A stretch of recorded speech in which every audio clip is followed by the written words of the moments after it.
Welcome in, everybody. I appreciate you guys for being here, man. Much love. Everybody show some love and support by double tapping your screen to like the stream and show some love, man. Let's get this light on me a little bit more so you can see me. We're going to run it up today, man. Welcome in, Andrew. Jesus loves you too. God is good. Jesus is King, the King of Kings. As we are here today on a Thursday, it's storming outside, but it's still sunny in my mind where I'm feeling blessed all the time. Running like I'm in a line, but I'll be in first place. I'm coming for that throne. I'm taking your place, coming from a place that nobody knows, man. Let's go. Going to the top, man. Ain't nobody stopping. So make sure you guys double tap the screen, run up the likes, hit the subscribe button, join the family. We are on the road to 100,000 subs. So we're out here, man. Much love to everybody, man. We're going to run up some things. UFC fighter Anthony Smith was arrested for domestic violence. 3 felony charges. He apparently got into it with his woman. I don't know the full details, but we're going to get into it, man. And a lot of stuff going on with the Iran war. A lot of stuff going on, man. Nick Fuentes' interview with Hunter Biden was crazy. It's just a lot of stuff. Obviously, I don't think I can watch that. I don't know what I can and can't watch. It should be fair use, but people like to copyright me. So it is what it is. But we're out here, man. We're running it up. We're blessed. And every day is a blessing, man. Every single day. No matter what hardships. It's a blessing. So we're going to get going, man. I don't really know what we should start off with, man. I think we're just going to have a chill day. And, yeah, run it up, man. I appreciate you guys again, bro. Like I said, man, like my last video I uploaded, like there's videos you upload and it's like it don't do good numbers. It's like discouraging. And my last video went up like 400 views within overnight, and I was like, damn, okay. So I'm trying my hardest to get more videos uploaded. The last time I recorded was like it messed up all my shit, so yeah.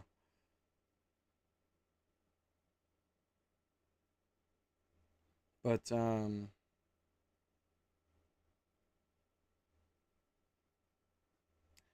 there was one thing I wanted to show you guys.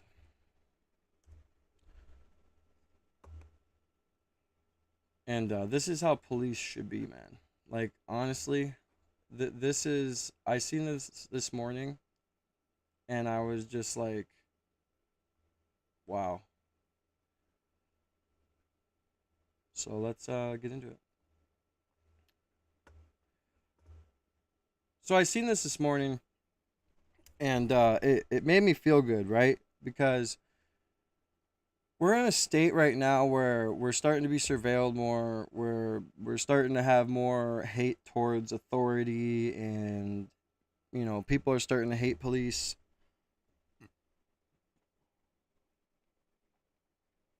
And I was even thinking about making a video of me going to get like donuts or some sort of lunch or snack and bringing it to the police station here. But I seen this video. Lonely man calls 911 to hear someone wish him a happy birthday. Like, how sad is that? How sad is it that someone's so lonely that they want to call someone to wish them a happy birthday? Or 911. Desperate, right? And instead of the cops being like, man, we're going to arrest you for misuse of 911, blah, blah, blah, blah, the police bring him a cake or a muffin with candles in it. And they sing him happy birthday. And I just want to play this. This made me happy, man.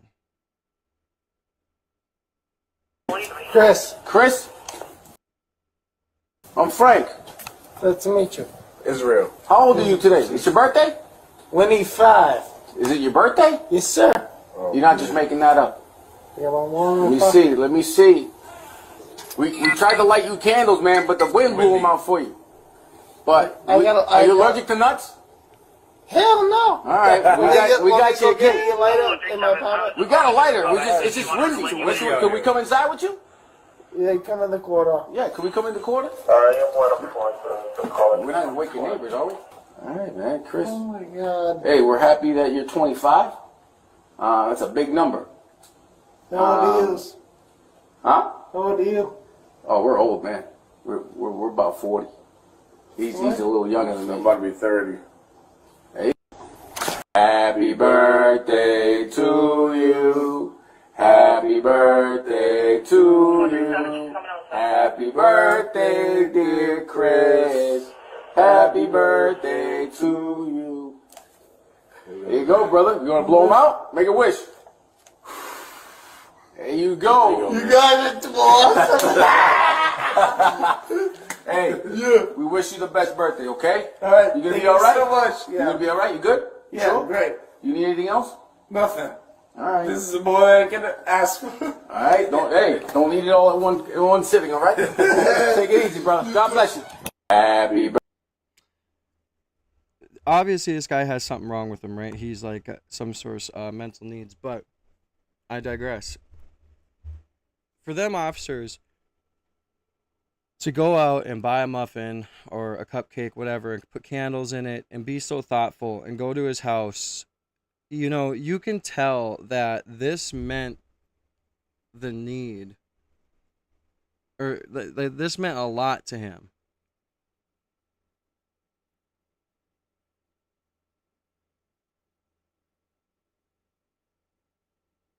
And the cops didn't have to do that. And so for them to go and take the time to do this and sing happy birthday to him, it meant so much to him. He said, this is more than I need.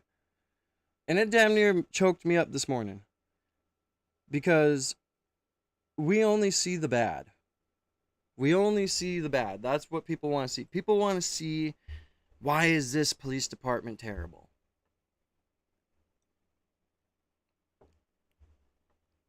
They always say one bad apple ruins the bunch.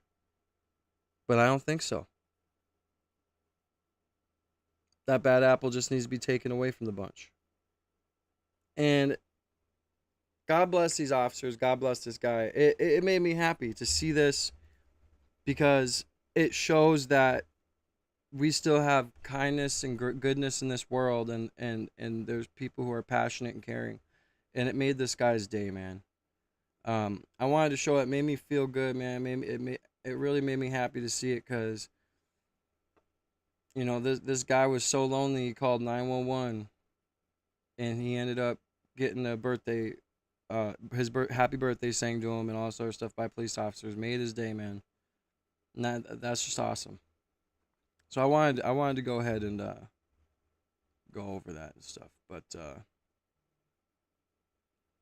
I don't know what to watch, to be real with you guys. I mean, I'm so sick of the Iran war shit and fucking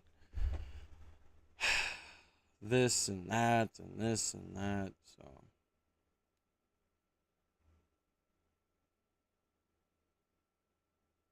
ma'am, Donnie's thought of free food worked until supermarkets collapsed. How is New York doing with supermarkets and shit?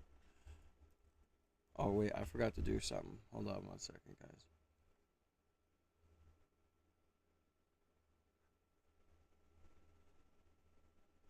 But I hope everybody's having a blessed day, man. Hopefully I'm not shadow banned.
God, yesterday or day before yesterday, I was just having a rough day, man. I really miss my son. Found a bunch of old pictures of him and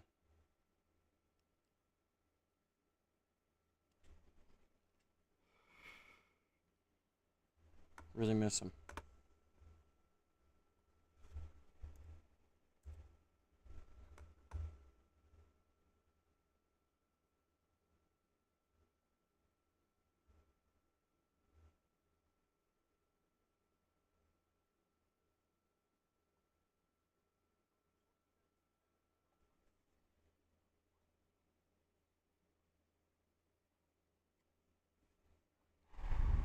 I gotta go grab something quick.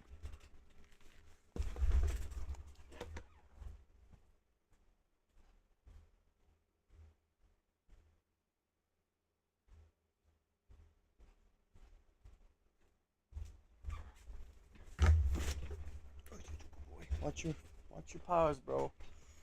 I don't want to run over your paws. All right, bro. My hair is all crazy. I just took a shower.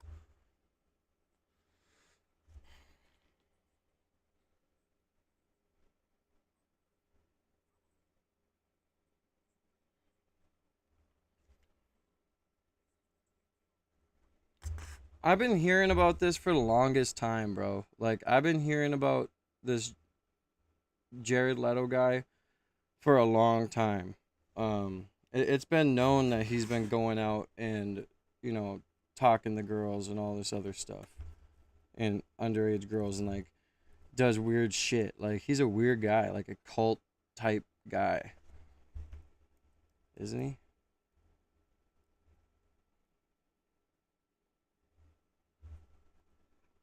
Let's see. So yeah, I mean, this is all about sexual assault essay, right here. Let's see, bro. Let's see what the Vegas thing says. Vegas, you don't want to play around either, because Vegas don't play.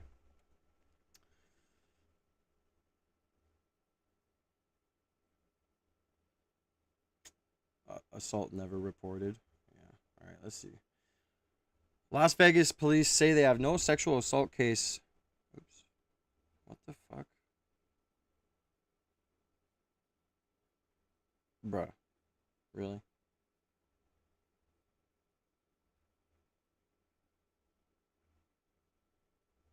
Are we good now? All right. Las Vegas police say they have no sexual assault report or SA report involving Jared Leto, following a new BBC documentary featuring a woman who alleges the actor SA'd her in the city when she was 17. Okay, a spokesperson for the Las Vegas Metropolitan Police Department tells TMZ, quote, there have been no SA reports filed against the individual in the Las Vegas Police Department's jurisdiction. In the Vegas allegation, a woman claims that Leto SA'd her inside a motel bathroom after they met in a local store in 2002. Okay, this is a while back. As we reported, 4 women accused Leto of SA or threatening SA when they were teenagers. The claims were alleged to have he had encountered them when they were 17 years old in California, an alleged threat against a 19-year-old in London, and an accusation that he groomed a girl through sexually explicit phone calls beginning when she was 16. Wood chipper. Right away, bro. Right away. Welcome in, Eric. You boofed too much crack. Oh my god. Oh my god, bro. I forgot that I even was like this. My bad.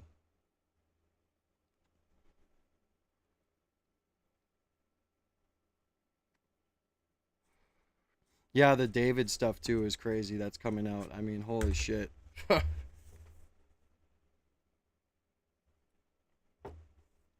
I mean, all this David stuff come out, like Trap Lore Ross. I completely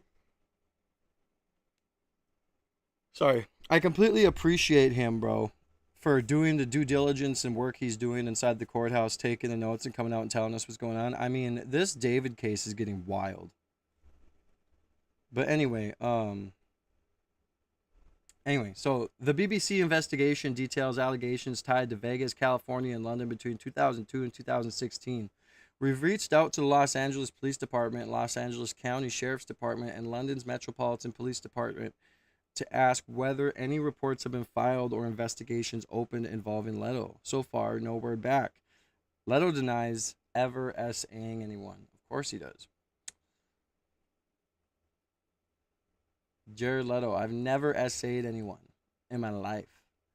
Jared is firing back at a woman accusing him of sexual misconduct, flatly denying that he has ever SA'd anybody. Leto tells TMZ, quote, I've never SA'd anyone in my entire life. These claims are absolutely and categorically false.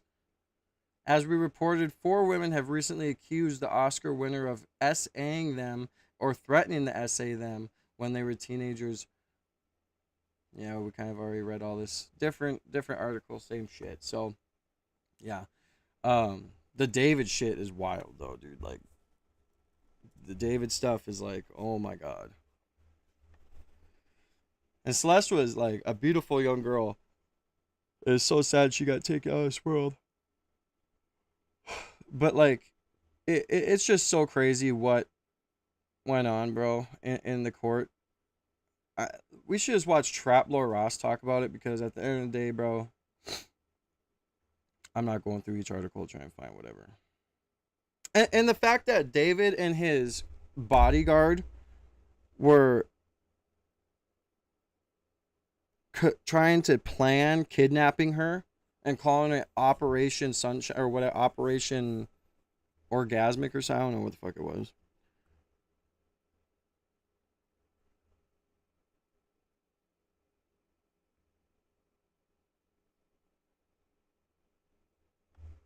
Make sure you guys double tap Screen Man, show some love and support. All right, let's see what he had to say.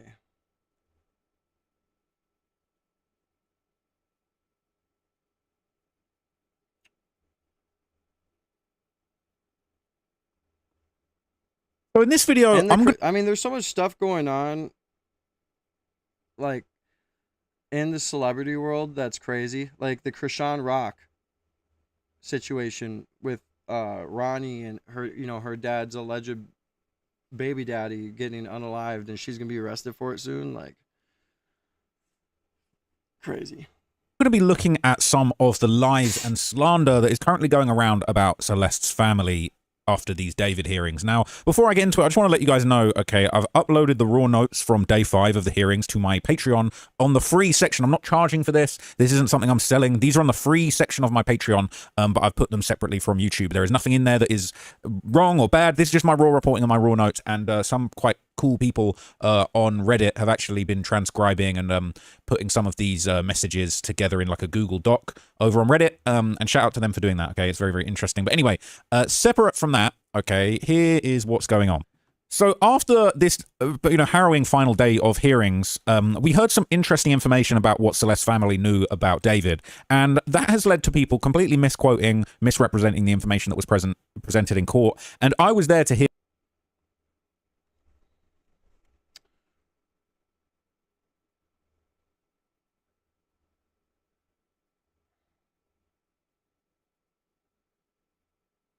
Okay, this is where she's talking to him on the 21st, saying, oh my fucking god, I swear to god I will unalive you.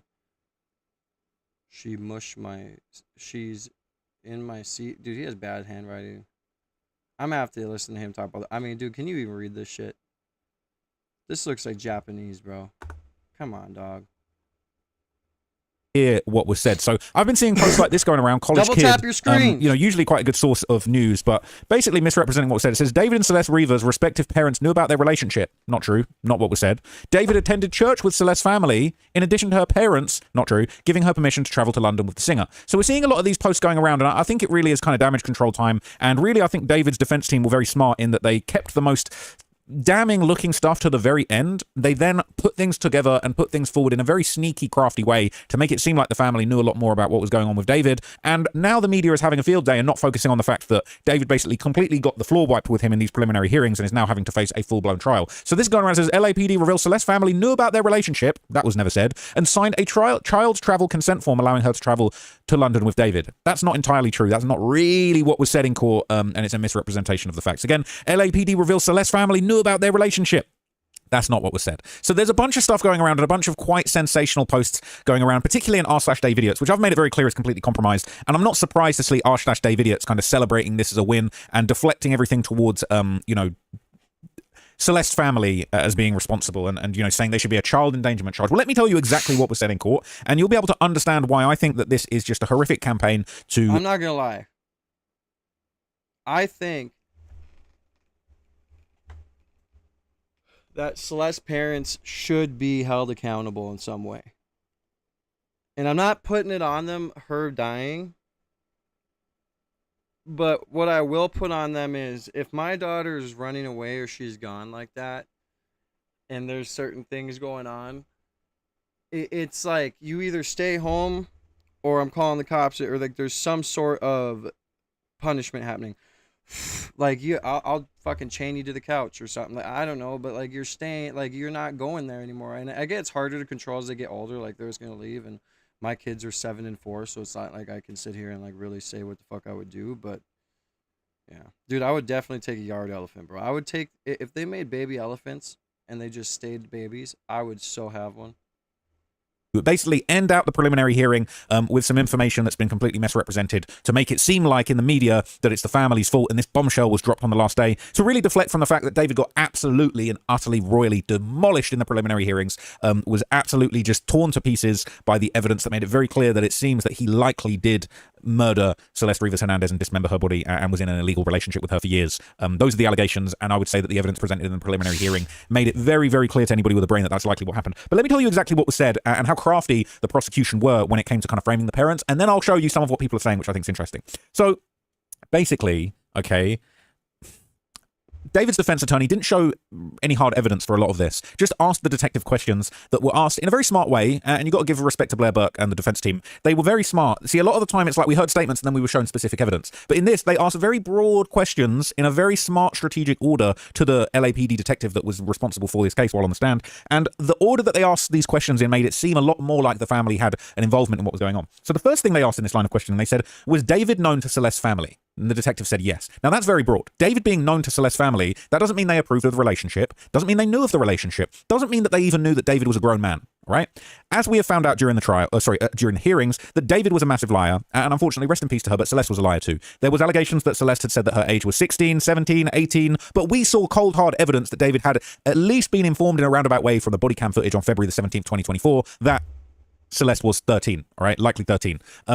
That's not what they said. They said, oh, I'm pretty sure she's 13. And he acknowledged, he said, oh, people are saying she's 13, but she told me she was 18. And bear in mind, this is amid the context of basically like David having Operation Awesome, a plan with his security guard to come and kidnap her in the middle of the night from her family home, with the help of a security guard in the middle of the night, and giving her bags to basically pack all of her belongings so she can move out the family home. Does that sound like a family that's aware of the relationship and supportive of the relationship, that he's having to come with security in the night and sneak her out of her home to move her away, and then within 2-3 days of that happening, the police are knocking on the door informing him that she's 13 and she's hiding somewhere else? Does that sound like the family knew what was going on or approved of what was going on? No. All they said was David's known to Celeste's family. Now, that's nothing new, because we knew that Celeste's father, once she saw the news about David and the remains being found in his car, he contacted the police saying, I think that might be my daughter. Now, that doesn't mean that Celeste hadn't potentially lied to her parents. That doesn't mean that maybe the parents knew about the relationship and they were doing everything in their power to stop it, but Celeste basically was just constantly giving them the runaround, running away, being kidnapped by David and his security, going missing. The police will come and knocking, looking for her numerous times. So that was a massive misrepresentation. The next question, they said, okay, and they phrased this very well. Now, listen very carefully to the exact words that I'm about to say. Blair asked the detective, after the missing persons report, okay, and there were numerous missing persons reports. They didn't say which one, they didn't say when.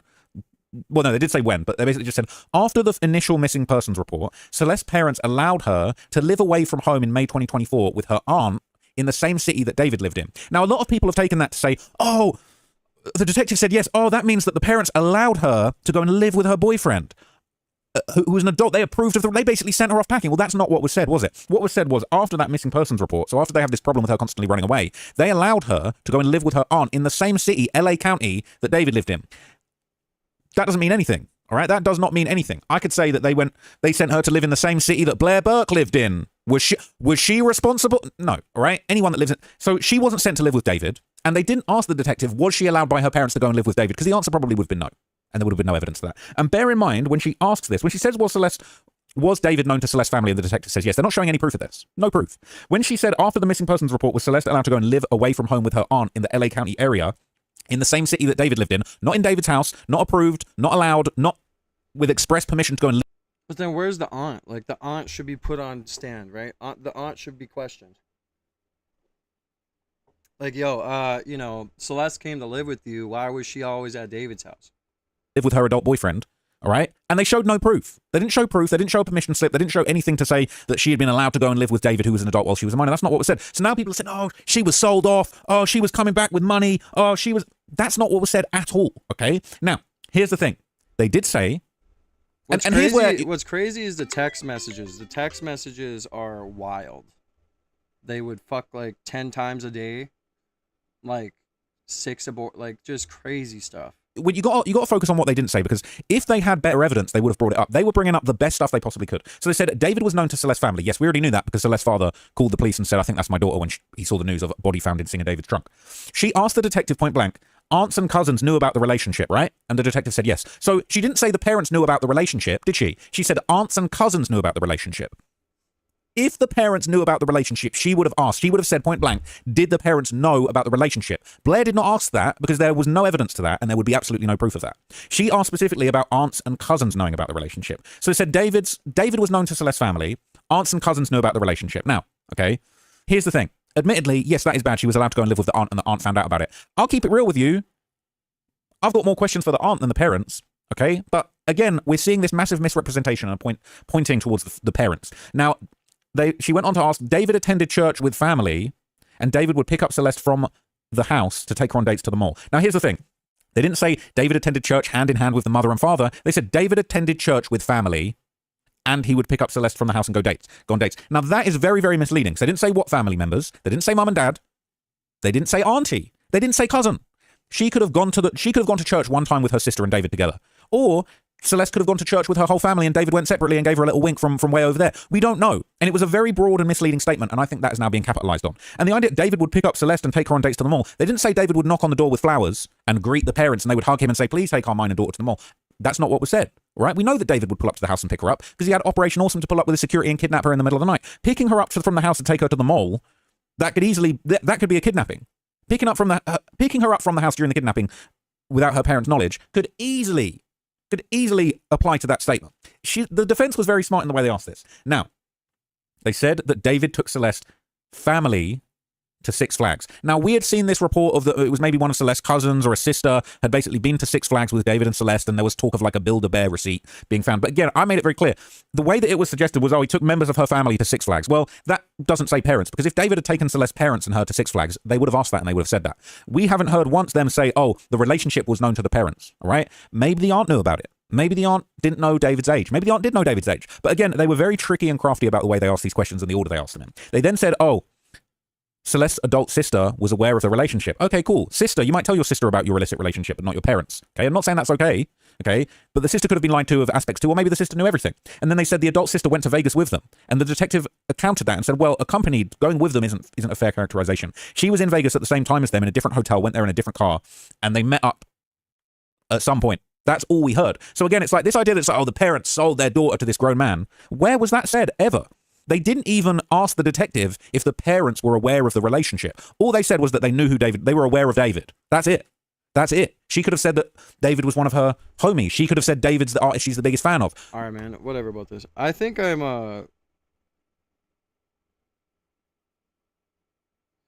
his friend should have said something to his brother like, dude, if she looks too young, he shouldn't have been hanging out with her. He's a rapper. Can he not acquire hoes?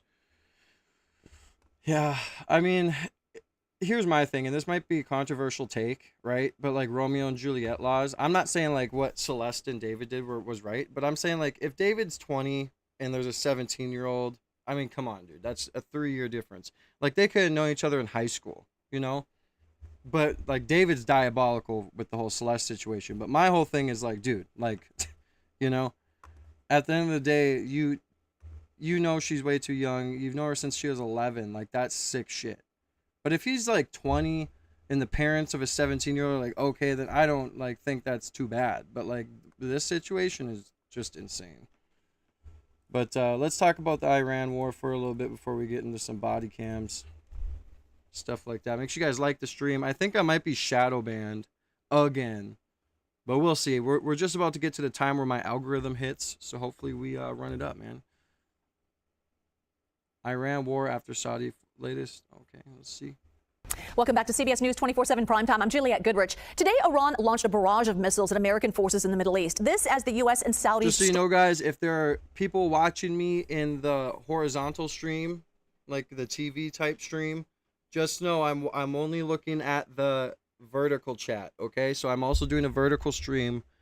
So there's two streams running, the horizontal and the vertical. I'm only looking at the vertical chat right now.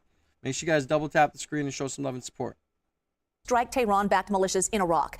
And then take a look at the aftermath of the airstrikes. Buildings and cars were left destroyed by the U.S. and Saudi strike on Tehran-backed militias in Iraq.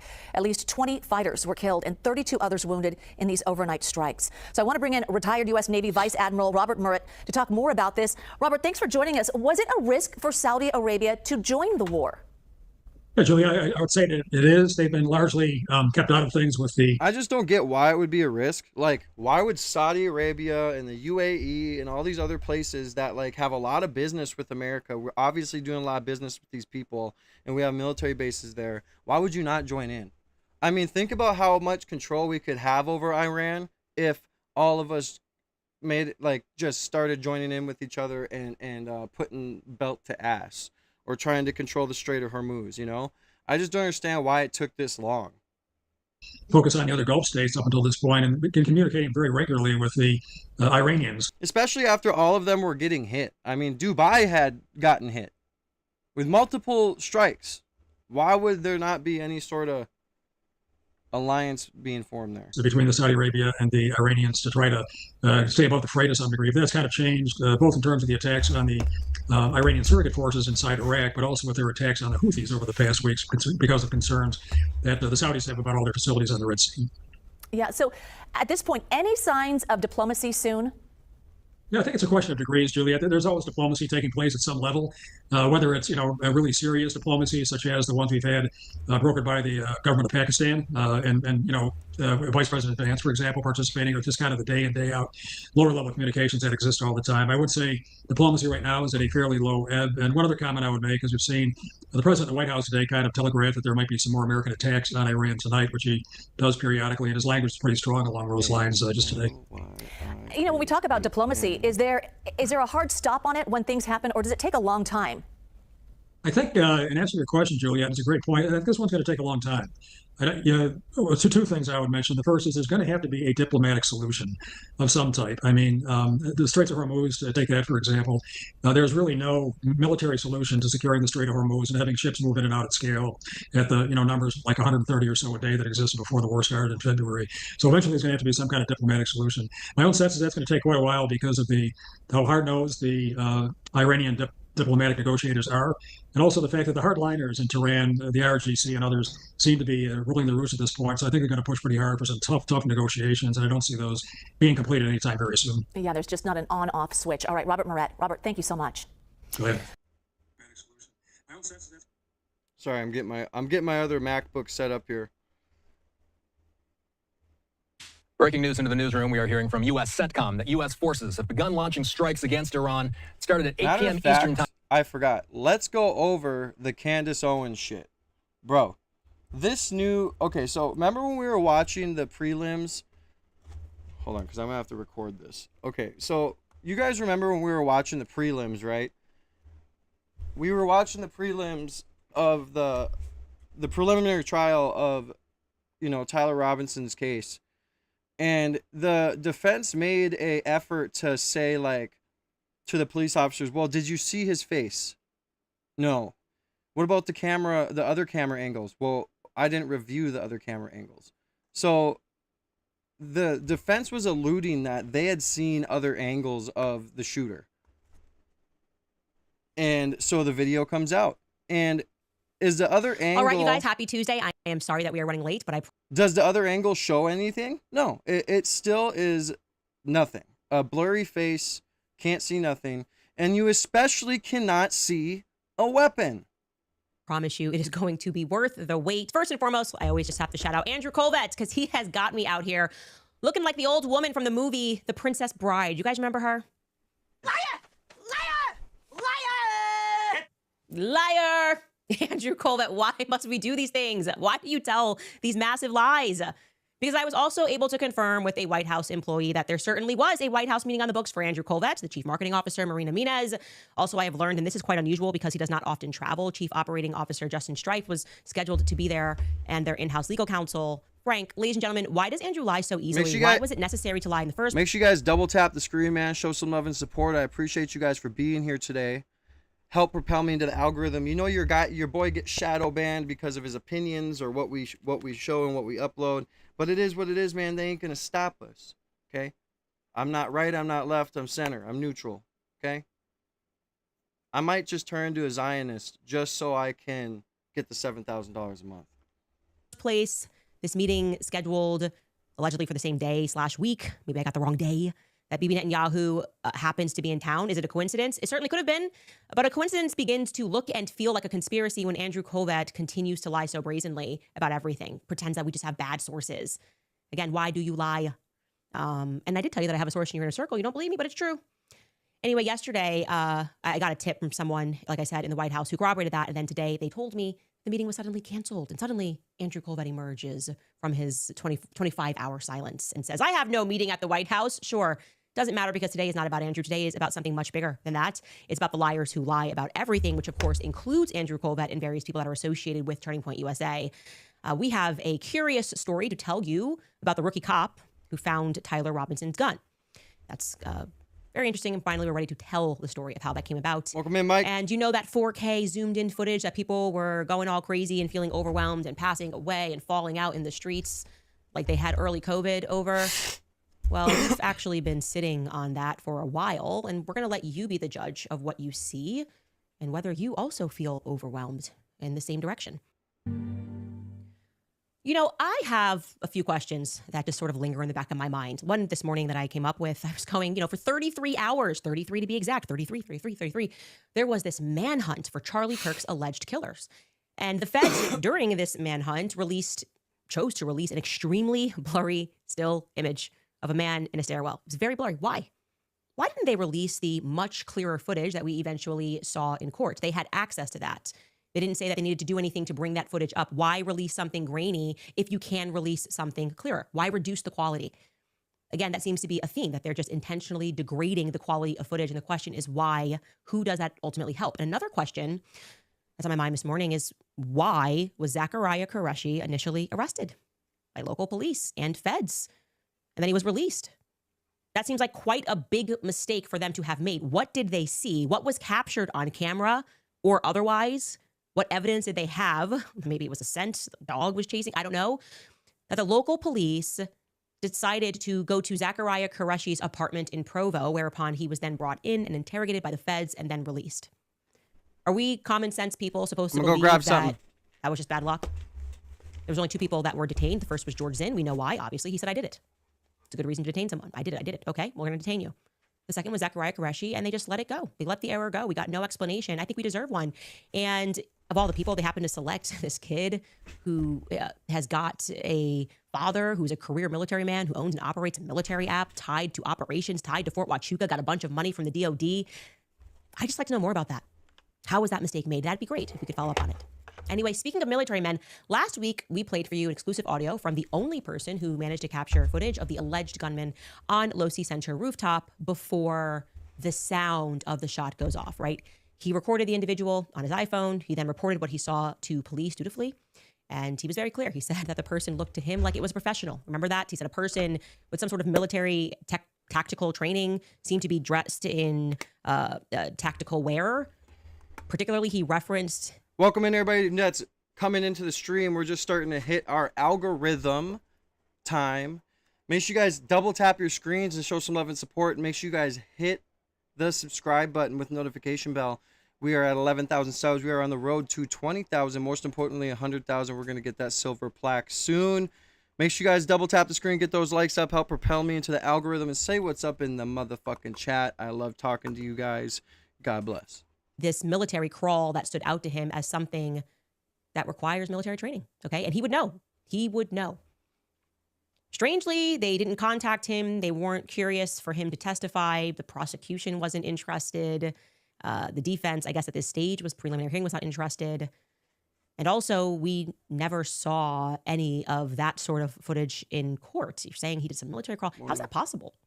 How's it possible that we didn't see that? Oh, I know how it's possible, because we're dealing with the feds. No worries. We can't rely on the feds. We got that to tell us the truth.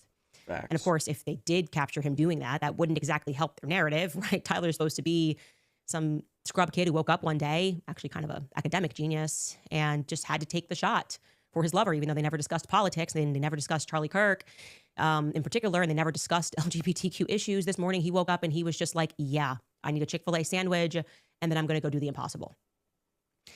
But I also told you this early on. I said there are good people in government. There are good people who work all across the local police precincts in Utah, good people in our federal investigation and in our federal bureaus who participated in this investigation initially, who answered the call, who responded on September 10th. There is, in fact, an underground movement for Charlie that has been built over these last 10 months, and it is how we have been able to release so much information, to get so much exclusive information, exclusive footage, exclusive photos to help us string together what actually did take place on that day.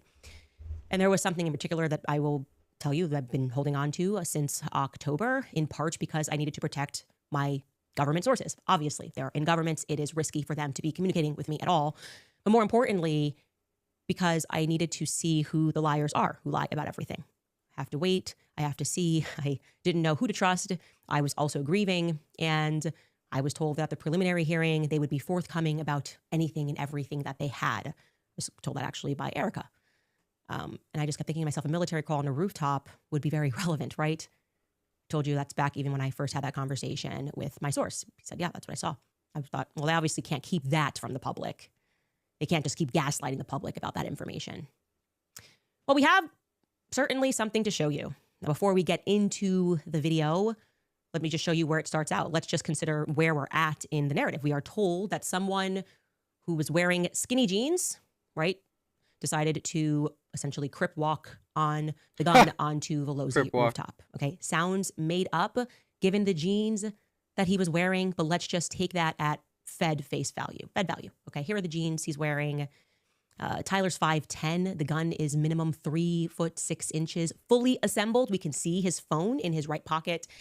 It doesn't pass the sniff test, right? That should come up past Tyler's 5'10" belly, in theory. It's not what I'm seeing, but I digress. Let's just jump back into the narrative as it's been spun to us, because then we know he gets onto the rooftop. And I just am wondering now, how does the gun get out of his skinny jeans at that point? Anybody? Right? Skinny jeans are designed so that the bottom of the jeans are tight, skinnier by the ankle. Did he wiggle it out of the bottom? Or did he pull down his pants real quick on the rooftop and get it out this way? We don't know. But what we do know is that once he hits that rooftop, he is suddenly able to sprint. And this limp that he has in the footage is completely removed. So let's watch that.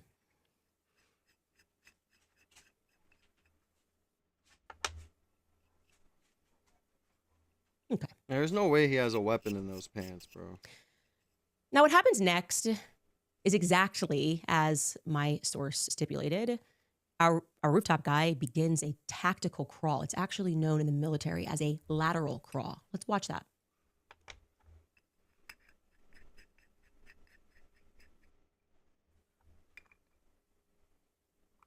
There he goes. Oh, yeah, that's definitely... And I actually do want to show you side by side so you can actually see a real military man do that alongside this person on the rooftop. Let's bring in that side by side clip. Here we go.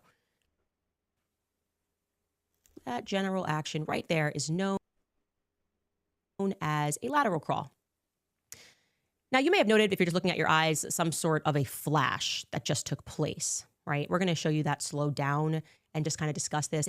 We've gone back and forth here. What is that? Is he pulling something out? Is it like a signal mirror? Is it a flag? Was it already on Losey Center? Is it actually something that's in the background that's just catching weird? Is it a car? And we're just thinking that we see this flash, but we're just going to show you that so that it's clear. Back and forth flash there while he's military crawling. Here we go.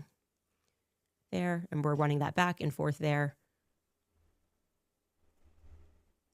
Okay, so you now have that.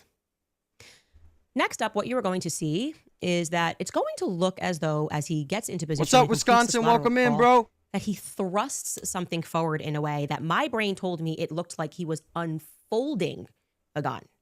Truly, that's what my brain told me. Maybe it's because I had this guy and told me about a fold AR. I don't know. It's not definitive.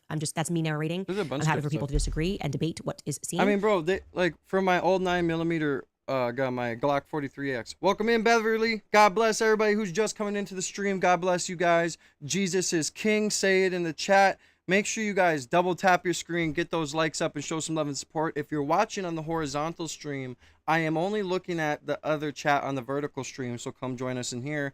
Make sure you guys run up the likes on both streams, show some love and support. We're on the road to 20K subs, but most importantly, 100,000. We're trying to get that silver plaque. Make sure you guys like the stream, say what's up in the chat, show some love and support. Welcome in, Stacy. We're just now getting into our algorithm time, so make sure you guys run up the comments, run up the likes, and run up the subscribers, man. Show some love. I appreciate you guys for being in here. Much love, Stacy. Much love, CS, Wisconsin, Beverly, everybody who's in here, man. God bless. Jesus is King. But let's just watch that portion here. There we go. Something forward. And we can watch that again. Something forward. Oh, yeah. And like I was saying, bro, like when I have my Glock 43X, they make like these things that you can put them in and it turns into a rifle. Like they're like this big. You put your Glock in there, cock it back, and it's ready to go, and now it's a rifle. Short, little, long range SMG, basically. And that could have been what it's used, you know? But more importantly than what we see here is what we're not going to see here. So remember, this is supposed to be a German 98 Mauser family heirloom gun used during World War I and World War II. That'll effectively take your shoulder out when it's fired. Even the newer models, if you go watch people shooting, they're like, oh, my shoulder. And if you're looking through a scope, as he allegedly was, you might even expect a black eye. You will recall that the guy who recorded the footage specifically told us that he saw no recoil. That's pretty crucial. He just saw the guy get up and run. And that would be, I would argue, or a lawyer in court, that would be impossible for this specific make and model of gun. So let's watch and see if we, with our eyes, can observe some sort of a kickback. And again, I have to apologize.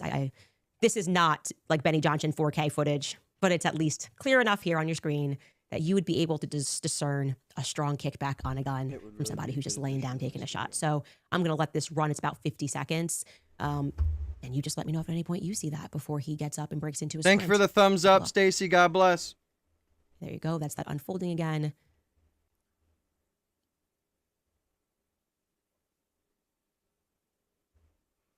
And by the way, if you are listening to this in audio, this is Welcome one of in, these episodes that you Roger. actually do have to go watch. So you will have to pivot over to YouTube, to Spotify, somewhere that provides the video, because this is not something that we could just produce on an audio podcast Where's here, my- unfortunately. But this is going to run. We did have to obviously zoom in and push out those Why is my goal Fed. not going? timestamps. But see here, we have 10 more seconds here. Okay, he is up.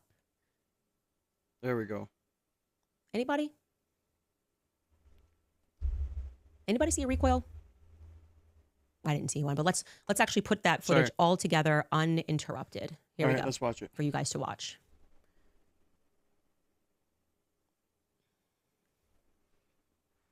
Here he comes running. I'm on- sorry, but that just doesn't look like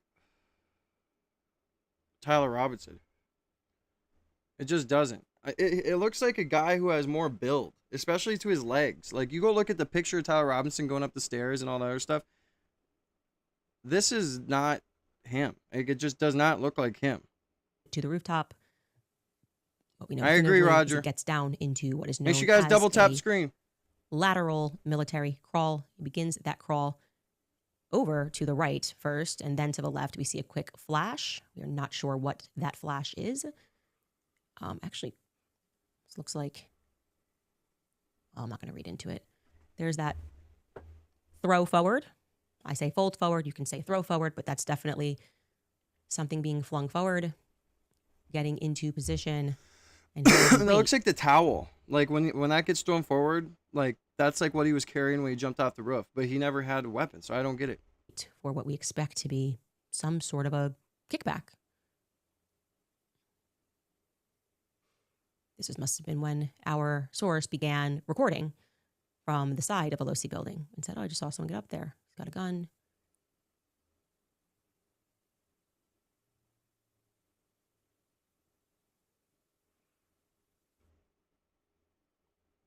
I'm so sorry, you guys. You guys are gonna be mad at me, but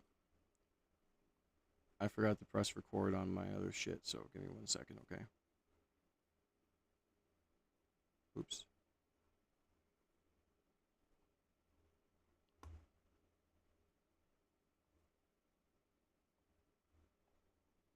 All right, so we're going to go over the Tyler Robinson footage. Apparently, Tyler Robinson going on the roof of the Losi Center and apparently taking his shot.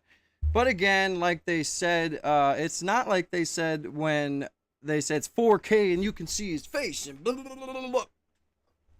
It's not like that. These motherfuckers just keep lying. Candace Owens is getting into it. We're going to react to it. Let's go. Pretty crucial. He just saw the guy get up and run. And that would be, I would argue, or a lawyer in court, that would be impossible for this specific naked model of gun. So let's watch and see if we, with our eyes, can observe some sort of a kickback. And again, I have to apologize. I know. And if the prosecution prosecutes him with this, I am going to be like shocked, because it's like you cannot see his face. You can't see his face. There is no clear footage of anything. So I just don't understand how they're gonna twist it. I mean, dude, it's a black dot running across the roof. This is not like Benny Johnson 4K footage, but it's at least clear enough here on your screen that you would be able to discern a strong Benny kickback Johnson on a is the- gun from that said somebody it who's was just laying 4K. down taking a shot. So I'm going to let this run. It's about 50 seconds. And you just let me know if at any point you see that before he gets up and breaks into a sprint. Take a look. There you go. That's that unfolding again.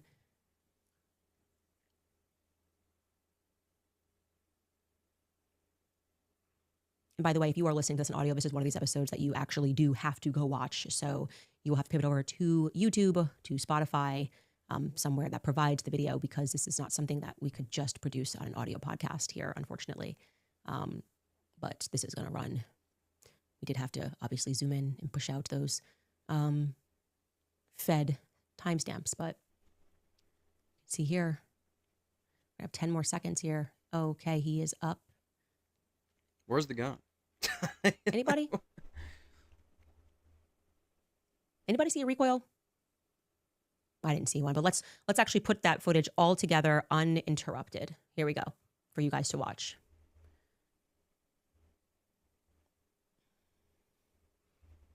Guys, you need to Comes run those running likes up. We're one on away to the from rooftop. 10, man. Run the likes up. What we know definitively is he gets down into what is known as a lateral military crawl. He begins that crawl over to the right first, and then to the left. We see a quick flash. We are not sure what that flash is. Watch it. Like when you're watching him crawl, you can see only like where. Tell me right now. Where's the weapon? There is no weapon here. Lateral. You see both of his arms. Period. Let's slow it down. Military crawl. He begins that crawl over to the right first, and then to the left. Right. There's his legs, 2 legs. Left. Other We see arm a here, quick one arm here. Flash. We are not sure what that flash You don't see a butt of a gun, a stock of a gun. You don't see anything. You don't see the barrel. is. There's nothing here. His back is facing the camera. Is it? It's not. How is it in front of him? Actually, this looks like. Oh, I'm not going to read into it. There's that Boy went spread eagle. throw forward. I say fold. Yeah, I mean, I don't see it. We'll slow it down again when we get a little bit further into it. Forward, you can say throw forward, but that's definitely something being flung forward, getting into position. And here we wait for what we expect to be. Yeah, you don't see his right arm, but think about what would be in his right arm when his body's facing certain directions. You don't see a barrel, you don't see a stock, nothing. That boy was going forward, started going to the side. He laid down a little bit like this, like there's no weapon. I don't see a weapon. Some sort of a kickback. This must have been when our source began recording from the side of the Pelosi building and said, oh, I just saw someone get up there. He's got a gun.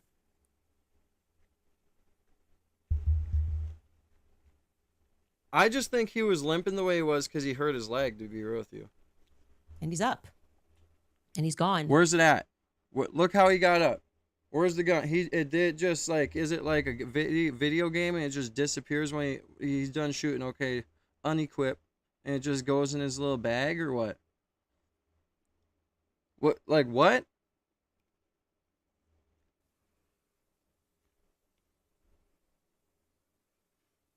And nothing. He just pushed himself up and got up. Boy, what?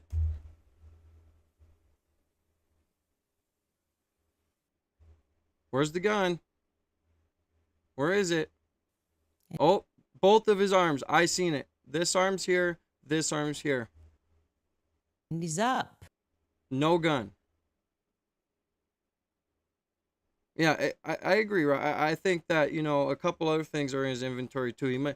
He must have took the furry mask off and whatnot, put it in his inventory, and he equipped the sniper, you know?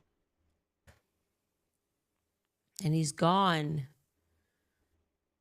The only thing I can agree with in this picture is if he had got up and immediately folded it, if it was a different type of gun. That's the only argument you could have here as well. He didn't have a 30-06. He had a different type of weapon. Different type of, you know.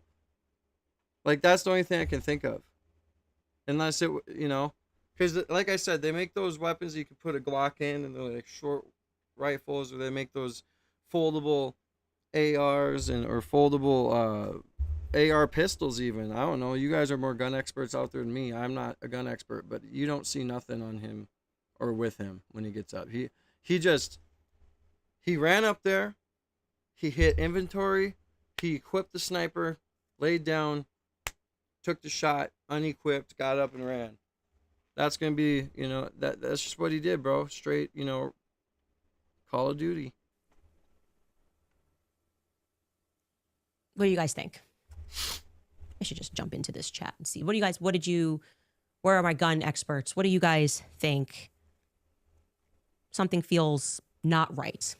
Something doesn't feel right. That feels to me of what, Spudnik? Like what the witness said. That person looks like they've got training. Make sure you guys double tap the screen, man. It's not giving Tyler Robinson to me. But what do I know? I'm not an expert. Like, that just feels. And then he's gonna jump off of the rooftop like Spider-Man, uninjured, and he's gonna run off, and he's just gonna be hungry, more hungry. Beyond like did Chick-fil-A do that? What did he order at Chick-fil-A? You guys let me know what you think. But we're not done.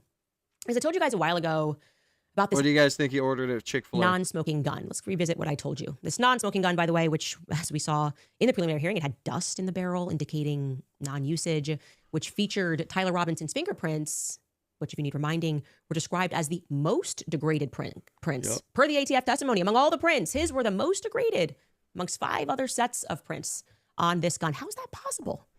How is that possible unless somebody planted his gun? Now, we told you the story of how this gun was located, and dude, just listening to it, dude. This is just so sloppy, bro. Like, this setup, alleged setup, this, you know, it's just so sloppy. I mean, oh my god, dude. I mean, you couldn't even get his prints on the weapon. You know, they probably didn't think that through. Do you not know science? You not know that they can go see that? Like, his prints are the most degraded. And there's dust in the barrel. Like, oh my god, dude. I just can't, dude. Like, They didn't expect the ATF to know that type of shit, and they come out in court and say, "Yep, his prints were the most degraded," and whatever. Lance Twiggs's prints were on him, and everybody else's prints were on, but his were the most degraded, indicating he touched it a long time ago. No one touched it. I mean, people touched it after him. It's just like, oh my God, dude, so sloppy, dude. It's crazy to watch. I want to clarify it because I think there's been some confusion online. People who are going, no, the canines were brought down into the amphitheater, and we can see that the bomb dogs were there. Let me clarify what I said in the beginning. Dogs, there were bomb dogs that were bought. There were canines that were bought. Then there's just like the canine unit, which has bomb dogs, and you don't know what level of training certain dogs have. The dogs that were brought to Losey Center, right, where the person jumped off, were given a scent to go chase. So let's say I give them Candace's shirt and I say, go find Candace now.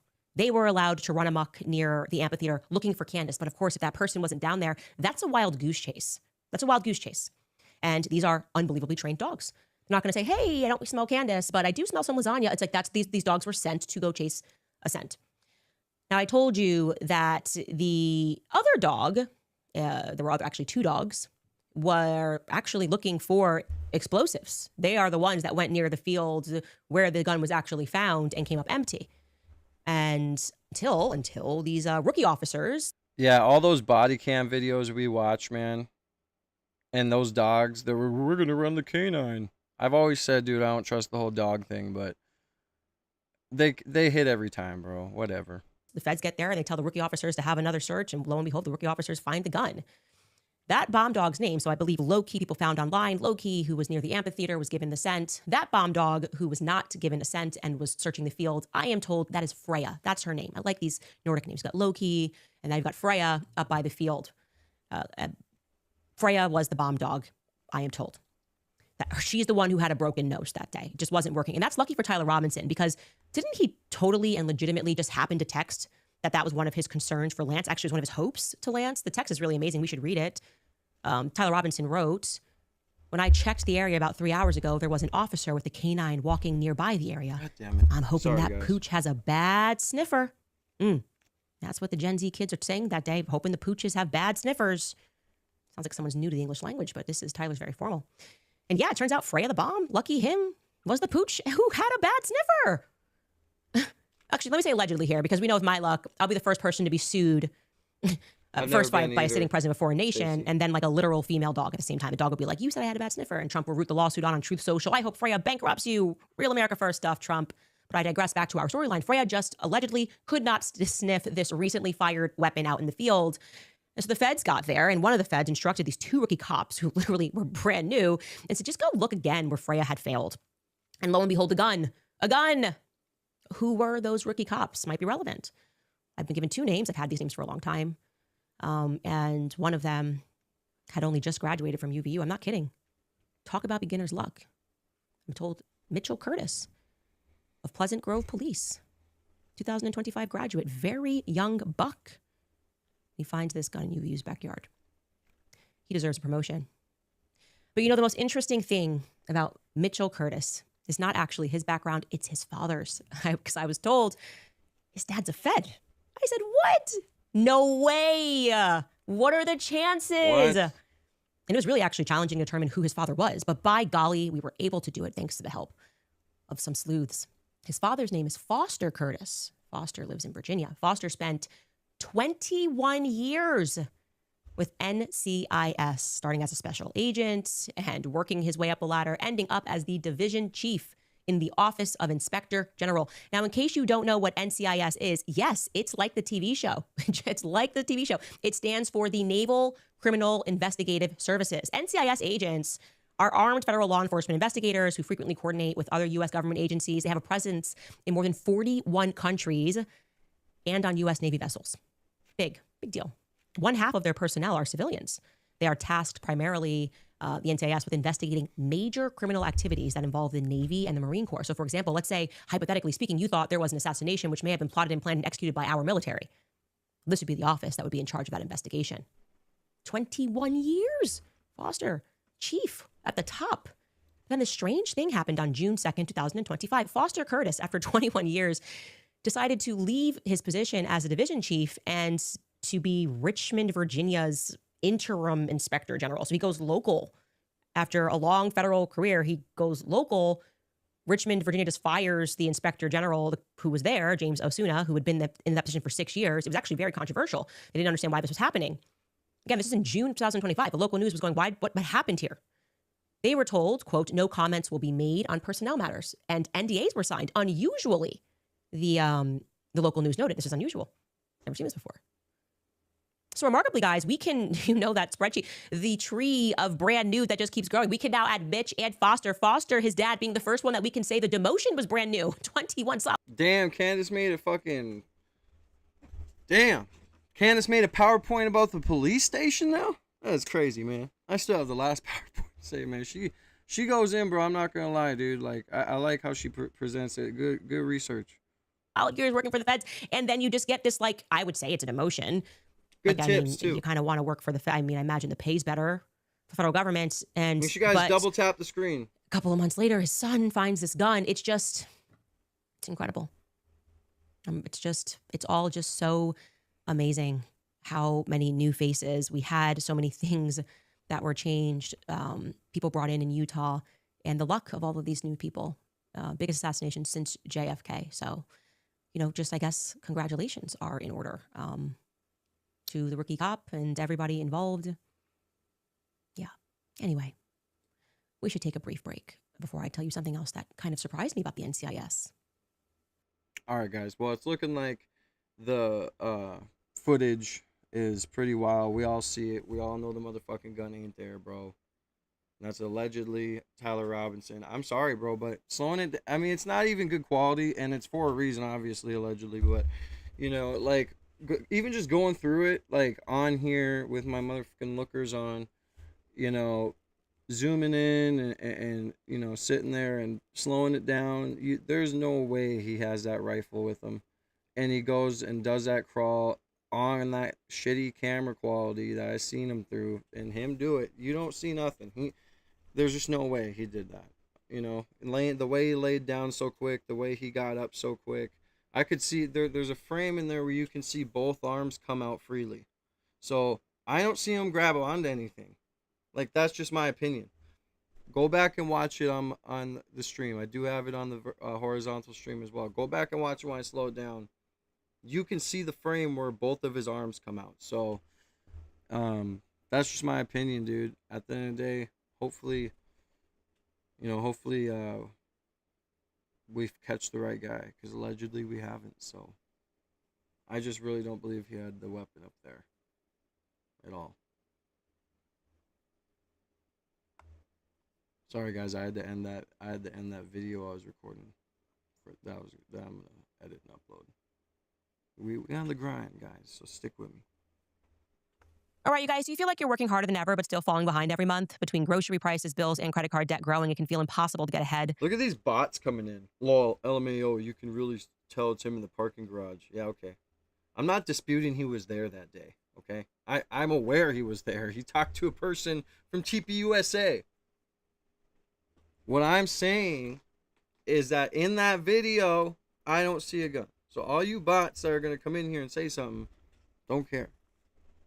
Minimum payments aren't designed to get you out of debt. They're designed to keep you stuck. PDS debt. First month subscription. People in the comments noting, like, they didn't see a muzzle flash. They didn't see a... It was storming this morning in Wisconsin. I actually have a video. It was, the thunder was so loud, dude. It was when I was dropping my kids off to summer school, and yeah, it's crazy. But it's not too bad right now, but kind of. I don't know. I don't know what to say. I don't know guns. We always get like the edge of a storm. I wish we'd get a good storm, not a tornado, but a really good storm. I love it when it storms.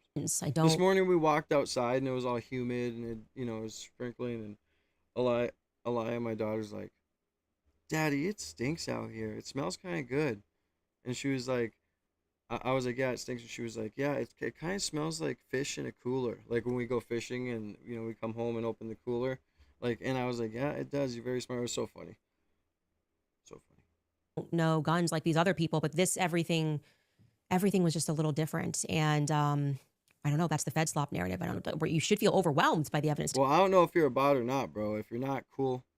And at the end of the day, we can disagree on that, but we can still, you know, get along, bro. Much love to you. Jesus is king. But I'm just saying I don't see it on him. And that's my opinion. Other people are entitled to their opinion. And a lot of the time, especially, you know, I don't know if I'm shadow banned right now. It's looking like I am. Hopefully I'm not, but I get shadow banned every other damn week. But no, you know, sometimes when I say stuff on stream,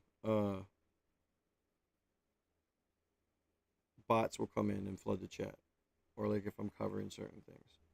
Tyler Robinson did this. Are you? Or is everybody okay? I'm just expecting people right now to just be submerged and going, oh, this is definitely Tyler Robinson. We're just going to have to learn also where he learned military tactical moves and just what he ordered at Chick-fil-A. That will haunt me for the rest of my life. I think it was their spicy chicken sandwich. I like the spicy chicken. Something turned him into that. Now back to the NCIS, because I got to be honest, I was thinking in my head, like, wow, these people, I guess that's why it probably has this very popular long-running show. It's pretty powerful investigative unit, federal unit. I didn't realize they were present in that many countries. They had used plainclothes civilians. I wasn't sure actually who the NCIS reports to directly. I'm thinking, is it like Pete Hegseth? I look it up and it's actually, the Secretary of Navy. So I was wondering, Thank you, Stacey. in Much love to you. 2025, when this was going on, who was the Secretary of the Navy? And it turns out that Trump appointed a guy with literally zero military experience into that position, crucial position, the Secretary of the Navy. Having zero military background or experience is just on its face wild. So he appoints this guy, John C. Phelan, and his whole background is in banking, Goldman Sachs, Merrill Lynch, then runs his own shop.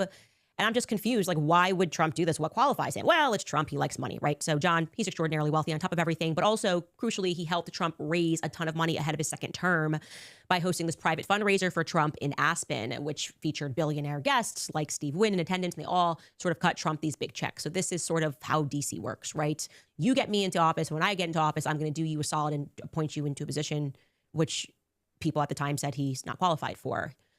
Anyway, I just was kind of going through his Wikipedia, so no deep research here by any means. But I did see, it just jumped out at me, was this bizarre sub-tab regarding Jeffrey Epstein. I kid you not.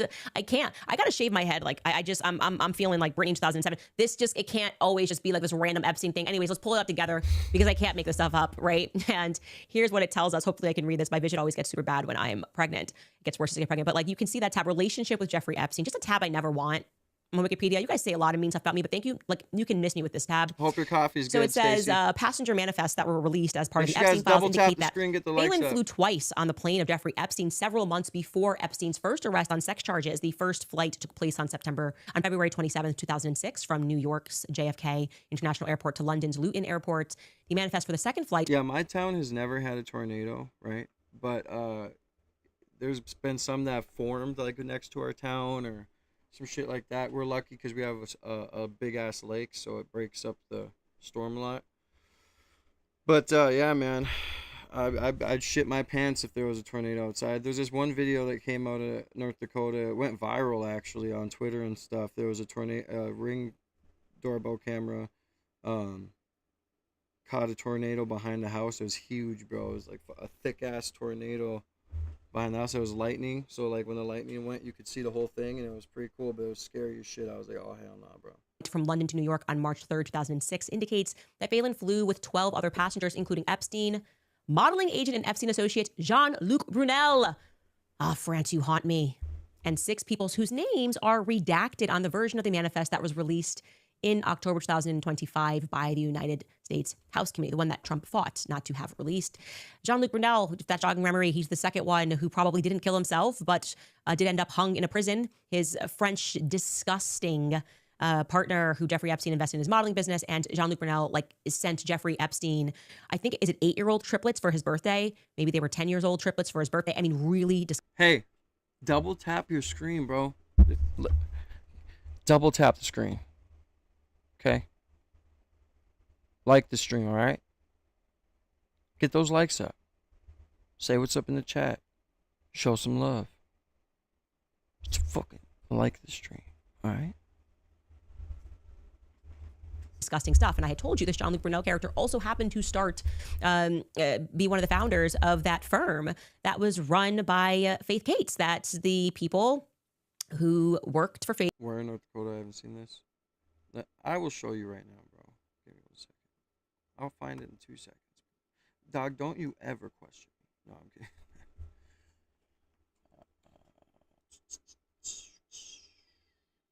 1 second. It was in like, it started with an H. I know the town started with an H.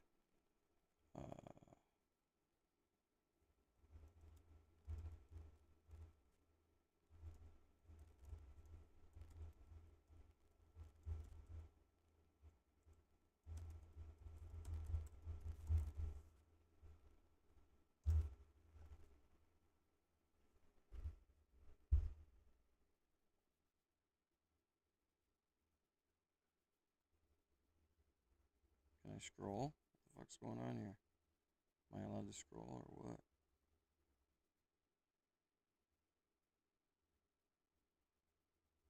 Bro, my computer be on some shit.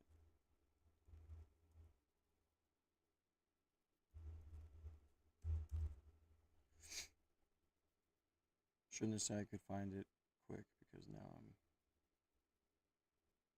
not able to find it. I know it was on, I'm on X. I shouldn't be on X to look for it. It's on Facebook. I'll grab it quick.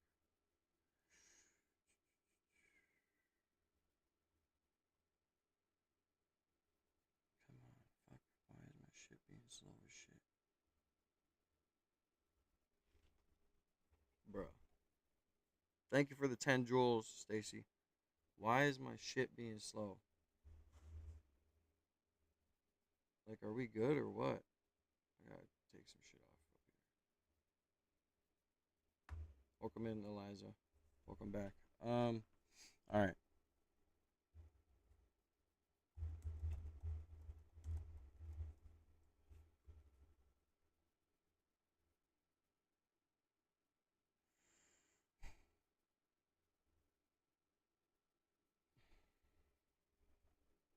Right here.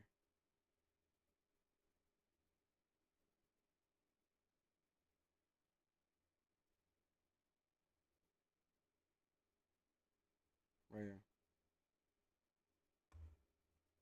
There's this Ring doorbell camera.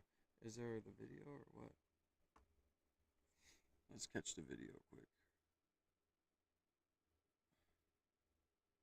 It looked like it was about to move. Is it gonna move or what?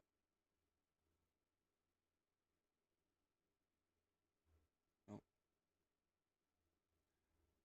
But yeah, the Ring doorbell camera caught it and I was like, holy shit.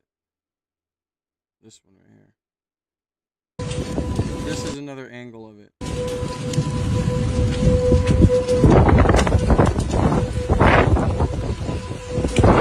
Dude, I would shit my pants, dude. I don't even know if I would be just shit, dude. I mean, what would you do? One of my mom's favorite movies was Twister. And so she would always watch it with me, and we gotta watch it again. I love that movie, Twister. But it's like, bro, like, I would not be chasing this shit. I give props to the storm chasers and stuff, you know? Faith Gates. Remember Erica. Remember Erica Kirk. Well, Erica Franz-Faye with the suits, involved with the suits. They allege managing modeling apartments. We went out to Erica for a comment, something that I would instantly want to remove myself from and say, no, that's absolutely not true. They are certain it is true. Yeah, just so you guys know in the chat, I appreciate you guys for being here. Auntie, I see you in here. Eliza, everybody, much love to everybody, man. God bless. Make sure you guys double tap your screens. I appreciate you for being here. Anyone new to the channel, hit subscribe. We're on the road to 20K subs, man. And we got nothing. We got nothing. I can't remember the town. Jean-Luc Brunel. I don't know. I just feel like this keeps happening. Harvey? I don't know. It just feels to me like this keeps happening. When we look at the state of things in America right now, we know that everything that went sideways with Trump went sideways after he looked us in the eye and pretended the Epstein files were nothing. Are we still talking about the Epstein files? He thought himself a king that could just mandate us to forget it. That was obviously the day that I made it clear I was done. I'm not meeting you halfway, not when it comes to allegations and proven instances of pedophilia and the fight to push out Thomas Massey. Thomas Massey and Ro Khanna pulled together, left and right came together, and we're like, no, what is in these files? Like, children are being harmed. We have people who are promoting and celebrating people who harm children, protecting people who harm children. We have Bibi Netanyahu in DC right now. And it sickens me. It actually sickens me. And this is a perfect time. Yeah, and what's sad is like when Thomas Massey was running for president, or not president, but when he was running for whatever he was running for just recently, it was sad that people were saying like, I pray for his safety. Oh, I pray for Thomas Massey's safety and stuff like we have to worry about people who are going against this stuff when they try and run for these things, or even just speaking out against it, that they're gonna get unalived. Like, that's just the reality we are in today, where we know, and Charlie Kirk is the icing on the cake to everything else, that we have to follow the narrative, and if we don't, then we're gonna be dealt with, whether that's prison, jail, or prison, killing you, whatever, you know. And that's just how it is, and we realize it, and now I feel like there's more and more people fighting against the machine, like Thomas Massey and them, or the people who are doing good. And the thing is we are so infiltrated that it's gonna take more, man. It's gonna take like a whole team effort from a lot more people, and it's just gonna be. Like, I say this all the time on the YouTube channel. I could probably make a compilation of me saying it a million times, but it's really going to be interesting to see where we're at in the next 5 to 10 years. Are people going to step up and wake up, or are people going to just sit by and let the Epstein files be forgotten? And we don't care about what the government's doing about merging our intelligence and military with Israel. We don't care that they're putting flock cameras everywhere and surveilling us constantly. And it's quoted from the guy at Flock saying that expect privacy in your house the moment you leave. You can't expect privacy. Like, what? This is America. People need to step up. Left and right is a illusion. There is no left and right. It's all on the same bird. I always say this, what kind of rhetoric is more dividing than saying, are you on left or are you on right? What kind of shit is more than dividing than trying to cancel out the main religion in our country and get mad at people like Candace for saying Jesus is king and all this other shit? Who's gonna, who's gonna step up with Thomas? Who's gonna do all this? Like, at the end of the day, people need to step up in this government and continue to do what they're doing. But it's really sad that we have to worry about their safety and shit. So, to discuss the reason that the Iranian propaganda, I don't know if propaganda means it's untrue or just that they're propagating their vision, because it certainly is not untrue, has been going viral. These Lego videos, you've seen the Lego videos on X, you've seen them on Instagram, people are sharing them. And there's a reason why these videos are resonating with Americans, because we feel like we have lost our country so that Trump can protect the elites, particularly Israel, particularly Jeffrey Epstein and his entire network. It seems Trump has completely abandoned and forgotten the American people so long as he can protect the Epstein network. And by any objective metric, these videos that they are creating are fantastic depictions of how people feel. It reminds me of when Trump had an artist that was making paintings about the forgotten American. They tapped into how Americans were feeling in the flyover states. The reason why people put Trump into office, the reason why I backed Trump. Somebody who, of course, we always know he's bombastic, but we thought, oh, it's going to take somebody who's bombastic and somebody who is not institutional, somebody who's on the outside, to stand up and call these things out. Who is Trump now? What is Trump now? What is the Trump family now? No interest in the Charlie Kirk assassination. Why is that? Why is that? I'd like a Don Trump Jr. actually has been heading into the courthouse with Erica. He knows guns. I would love a comment from him on that video. What do you think? German Mauser 98. No flash, no kickback. What do you think, Don? Did you see video in 4K? Did you see that video in 4K? The reason why these videos are going viral is because they, like I said, contain this kernel of truth. And that is when art works, so to speak. No, I truly think we got this, bro. Like when it comes to, I'm talking to you, Johnny, and Wisconsin and stuff.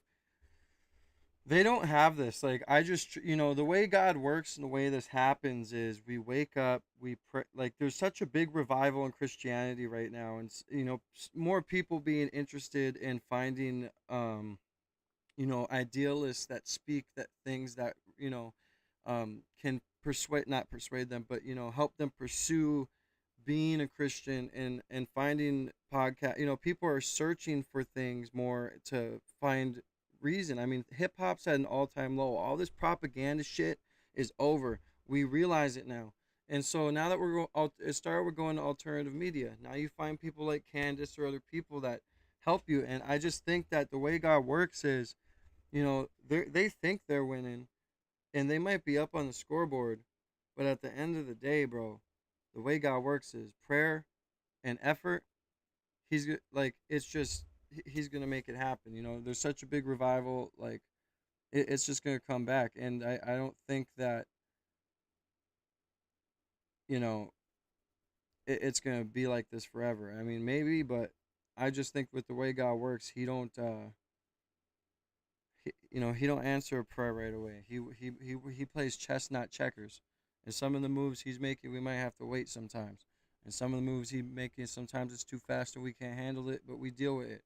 And at the end of the day, bro, I just feel like with the way people are waking up, Thomas Massey, more people are going to run for office. I just think that it's going to change. Because you feel it and you go, yeah, this is how we've been betrayed by Trump. And also on its face, it appears like what we've stumbled upon is a global trafficking ring, which spans all across the West. What I've hit on in my Brigitte Macron series. I've been hitting on this, talking about Epstein and MK Ultra. It's like all of this kind of seems to be converging. And make sure you guys double tap the screen, man. I see a lot of you flowing in here. If you're new to the channel, hit subscribe. We're on the road to 20K, most importantly 100K. Try and get that silver plaque, but hit that like button. Thank you for the floating heart, Stacy. I appreciate you. God bless you.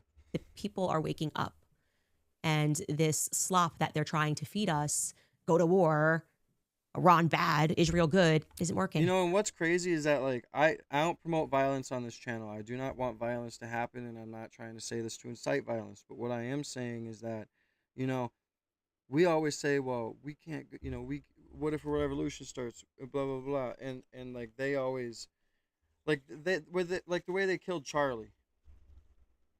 They keep taking out people, and if they keep, you know, making us have to worry about our safety, or they keep trying to make these moves, it's only inevitable that we do step up. And, you know, you don't fuck with America, okay? So all the people who are infiltrating our country from you know where, better watch your backs, man. I'm telling you right now. Just kidding. There was organic response to these Lego comedy. videos. I'm a comedian. Because of how we feel left and right, even trying to the left and this, the right, we're not even taking that slop anymore. So they dropped another video last night, and I thought it couldn't be more timely. And I'm actually going to just let you guys watch this full screen. The Lego video dropped by Iran. Take a look at this. Hey, your empire is done. You started the war, you thought you would win. Now look at the mess that your country is in. Look at it. I'm not sure if this is copywritten, so YouTube, do not copyright me, please. Just let me slide on this one. Can you do that? Was crying, your plan was a bust. The promises made are now turning to dust. Marco Rubio. Yeah, I'm gonna. Yeah.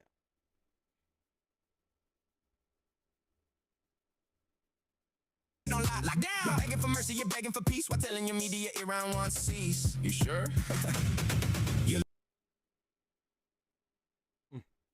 I don't want to get copywritten, so I'm trying to like listen to the crowd. This is gonna be us.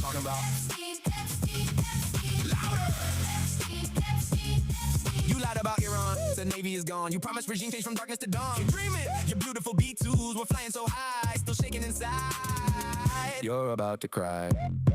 You stood on the stage, looking completely detached, saying, I don't care about voters, it's cash. Did he really say that? Yeah, he did. You care about ballrooms, luxury suites, while American families starve on the streets. Inflation is peaking, the economy's dead, but you worry about Israel instead. The corruption is deep, AIPAC's buying the state. Every politician's got a price on their plate. You're all just puppets dancing for funds, while Iran is standing and holding the guns. You're losing the straight, you're losing the state, and now the whole public is drowning. Damn, bro, I'm not gonna lie. Whoever made this song, bro,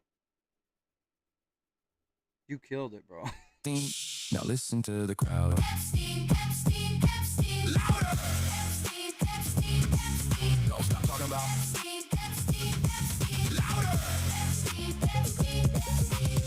called yourself a king, but you're just a BJ queen. The biggest disaster the White House has seen. Your empire is done, done, done, done, done, done. Hello, done, done, done, done. The war is lost. You go fix your ballroom. Roger, you're 100% right. We should be promoting joy, love, peace, and patience, kindness, goodness, gentleness, and self-control. I agree 100%. And that's why on this channel, I always say, man, Jesus is king. This is a community that's a family, bro. I really take this community on my YouTube seriously, dude. I'm not kidding. And people may think I'm just doing it for this or that or whatever. And that's not the case, bro. We need to start building, especially like these, like people get into these, you know, echo chambers and these places in the internet that are so toxic. And I want to create a place that, you know, this YouTube channel is a place where people can come in the chat and don't gotta worry about hate. And and it's just all about love, bro. Like, it's gotta be, you know. I'm not right, I'm not left. I'm neutral, bro. I'm a man on this planet, in this universe, searching for everything everybody else is searching for. And you know, I agree. Like, all this hate and all this evilness right now, because definitely right now it feels like, you know, it's good versus evil. Like, there's such a demonic feeling to certain things, and I feel it all the time when I'm going through this stuff or researching it or whatever. It is just good versus evil, and you can see it everywhere. And so I just think that, you know, truth is the best disinfectant, and love is the best comfort, or the best thing for the world, you know. And that's the only thing that's going to tear these guys apart, is truth and love for the world, man. Love for others, helping others, caring about others. Those children that were hurt on Epstein Island, all those women that were hurt, everything. Stuck in my head all day. I watched it like 12 times. Epstein, Epstein, Epstein. Louder. It's like, that was I'm it. sorry if I'm rambling, guys. You guys know I just smoked earlier, so your boy's a little stoned. My bad. You're not allowed to talk about Epstein. And I I'm hope like, it's not no, copyright. Epstein. Like, we're waking up to something bigger here that is happening. And evil has been plotting for a very long time, and we've all been asleep. We've all been playing the games. We are all guilty of this. We are all guilty, left and I right, agree, Roger. of falling for the slop. And that was the test with the Tyler Robinson case. Immediately, the left did this. It was about transgenderism. Look at the last question that was asked. That was it. Charlie was targeted because of his views on transgenderism. No evidence. Just don't look deeper than Wisconsin. that. Accept this. They murdered Charlie, and then also being interjected with the Christianese slop. Grieving I like widow, this. Oh shit. pastors and ripped I like jeans. this dry Play-Doh that I got, or that Aubrey got from my aunt. She sent toys over here or whatever for a surprise, and like, it dries up and you can make a ball out of it, and it bounces pretty good. Like, it's pretty dope. Telling you about what's demonic, like a military operation, a military psyop. These mega pastors. We start looking into that. Wow, how many of them have been like reformed pedos? We did that episode looking at the Calvary Chapel Church in particular. You remember a while ago. What is this? Why are they all so gun ho about Israel? All of them. That's what it is. Sweet nothings. Stay dumb. Keep getting poisoned. Don't you love Trump? You're betraying Trump. You're betraying Charlie by looking into this further. You know, this is what Charlie would want. My Charlie, my Charlie, my Charlie. Yeah. Well, we're awake now, and there is too many of us. There's too many of us, and we're all back channeling and sharing information. So it's like a game of whack-a-mole now.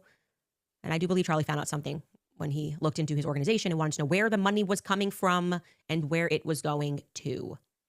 Established a Doge audit, which, well, the new leader of Turning Point USA obviously canceled. Feels good about it. Yeah, not interested, not as interested, or maybe does, honestly, doesn't obviously possess the intellect that Charlie possessed. What did Charlie find out in his last days? I don't know that we'll find out. I think maybe we will. Anyway, last thing I wanted to show you this was because one of you guys in the comments yesterday commented when I was saying I never know what Erica's saying. It's like watching the Kamala campaign. It's just going in circles. One of you guys wrote this comment. My favorite quote from Erica is when she tells us to be a table. I was like, what? Did that happen? And sure enough, we were able to find. Yeah, Stacy, I'm just sitting here. I know this one looks like a turd, dude. But I made this one into a ball, and it kind of dried up, and I'm like fidgeting with it. I don't know why. The clip where she tells people to be a table. It's very funny. Take a look at this. That means when you're tabling, if your table keeps getting destroyed, become a roving table yourself and go talk to people. Go Oh sit my with god, dude. Someone take the microphone away from this bitch, dude. Holy, dude. This woman, someone needs to take the mic away and just say, you're the CEO, but you do not need to speak at events, okay? Just sit there. people at lunch you don't normally sit with. Have Be someone else creative write with the your ways script. that you are a chapter leader, because you are a leader. You are not a follower. Be a roving table, I guess, or whatever. We got to start catching these like we used to do with Kamala stuff of just, what did she just say? Because it's just fun. All right, you guys, we'll be right back after a brief break. All right, you guys, let's be honest. On a typical All smartphone, right, your privacy We're is... going to go through her other one, bro, real quick, too.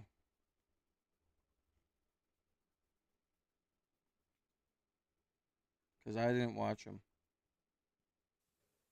All right, you guys, happy Wednesday. I hope you're having a good one. And what can we say after yesterday, other than stating definitively that this little clip did not age well at all? Do you believe that Tyler Robinson murdered your husband? Yes, I do. Never understood that confidence, that conviction. After I sat down with her, there was no evidence which indicated that. Now we are all the way at the preliminary hearing. I still don't understand that confidence, and just, I think the internet is with me on this one. Internet, I can say definitively, especially after the exclusive video that we released yesterday, has a lot of questions. It was an incredible, very fun time on X, very fun time to listen to all of the people, the Mockingbirds, attempt to explain away what we can plainly see with our eyes, or what we plainly do not see with our own eyes. It's just something to behold. They think they can do it. Well, there's a lot to discuss today because yesterday also, a big thing happened. The prosecution filed a memorandum. And in the memorandum, actually, I'm sorry, Tyler's defense filed a memorandum. They highlighted some injuries that Charlie had in his autopsy. Charlie's heart and his lungs hemorrhaged after a bullet hit him in the neck. And so people online are asking a lot of questions about those injuries. And of course, everyone is going to draw different answers and conclusions. But first, I want to discuss a most important question, whether or not Charlie Kirk is buried. Because an interesting thing happened, apparently, in those days where we saw Erica, after we saw Erica, leaning into his casket. So welcome back to Candace.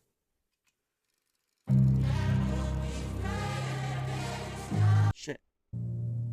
Yesterday, as expected, the Candace never has any evidence crowd. She is just dreaming. Oh, she's just up on her show every day pretending to dream. They were not having a good evening on social media after our episode. I always love that moment, by the way, when you surprise the flock of mockingbirds. So they kind of struggle to get their talking points in order, looking at each other like, what are we supposed to be saying here? We weren't planning for this. They have no real thoughts of their own, right? So they're just awaiting on their next instructions. And sometimes whoever it is that is instructing them doesn't have them prepared.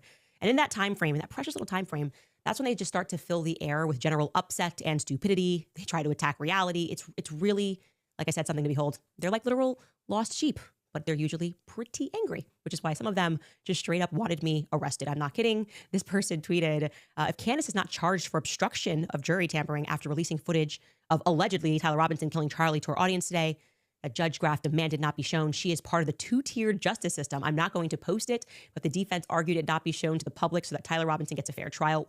Well, Candace just released it. I don't know how, but people need to go to jail. This is backed up by an account called Lisa Knows. She wrote, Candace has just released footage the judge ordered not to be shown to the public. She's already doxed a witness for the prosecution. Why do you hate her braids?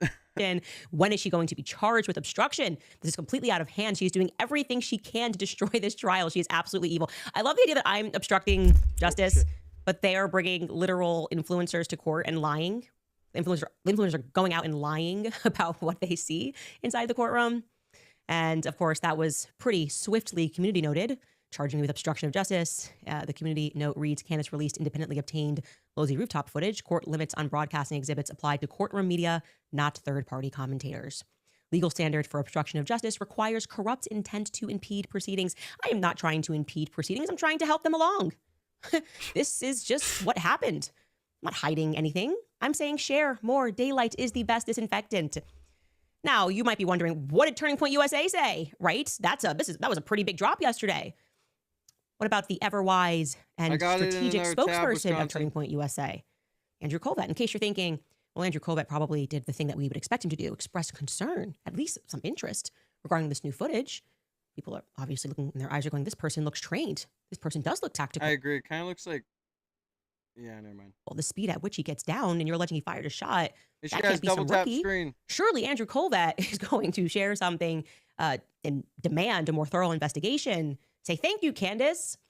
demand more questions are answered regarding what happened on September 10th, how Charlie Kirk died. Charlie Kirk, the very man who he owes his entire career in public presence to.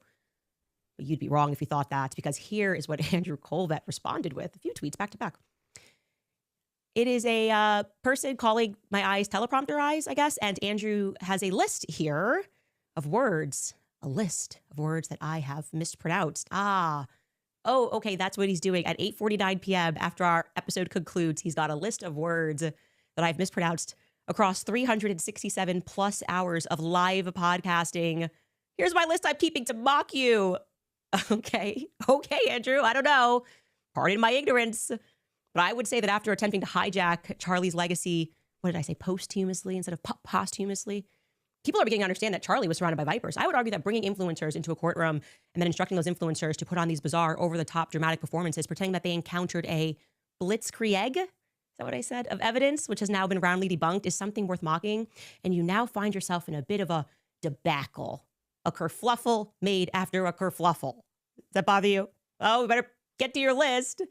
Nobody cares, Andrew. What a sign of being an absolute I loser. got What, like mine. 45 years old? The Zen Just Cooper. scrolling through podcasting, look for mispronounced words. I don't think that's going to help your cause. And speaking of Mockingbird influencers who are worthy of laughing at, by the way, Tim Pool, he obviously just says whatever the state themes are. He just presents state themes. Believe the deep state. Well, he apparently did not comprehend the assignment at all because he rushed in to rescue the narrative after our video was shared with the exact wrong conclusion. It was kind of incredible. A couple people did this, just had no idea, could not comprehend what we were sharing. Effectively, we were saying this person was a decoy and never fired a shot. And Tim Pool tweeted this in response to Alex Jones. He said, "None of that is true. It's just conjecture. Surprisingly, this serves as a counter to the exploding mic claims, though." Nope, Tim Pool. Nope.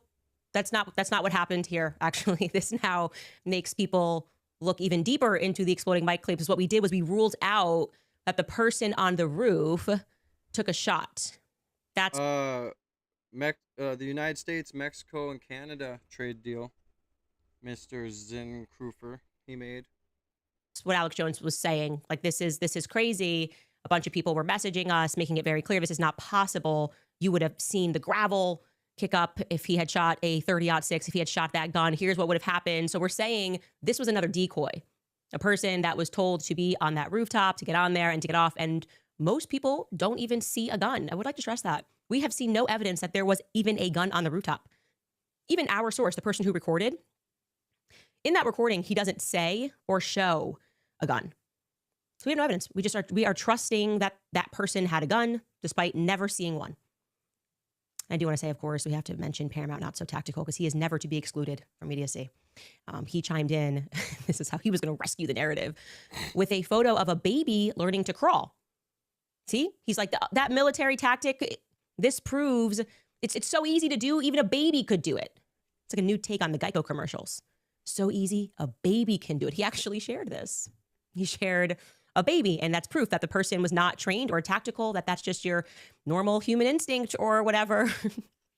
Baby could be a military man. Maybe it was a baby on the rooftop. I mean, honestly, that crawl, though, is, like, not so crazy. Like, anyone can crawl like that. That's how I crawl. I mean, you know what I mean? You don't... It's not something that's, like, scientifically so insane that you got to crawl this way and that way. Like, nah, bro. Like, anyone can crawl like that. Absolutely stay low, absurd crawl. I mean, how and the fuck hilarious else are you online. supposed But to I do crawl? want to draw your attention to Blake Neff's response because this is later going to be crucial. You know me, always playing a game with these people. Blake Neff was also angry that Alex Jones tweeted and said, we're done with this narrative. The Losey Center rooftop narrative effectively has just been obliterated.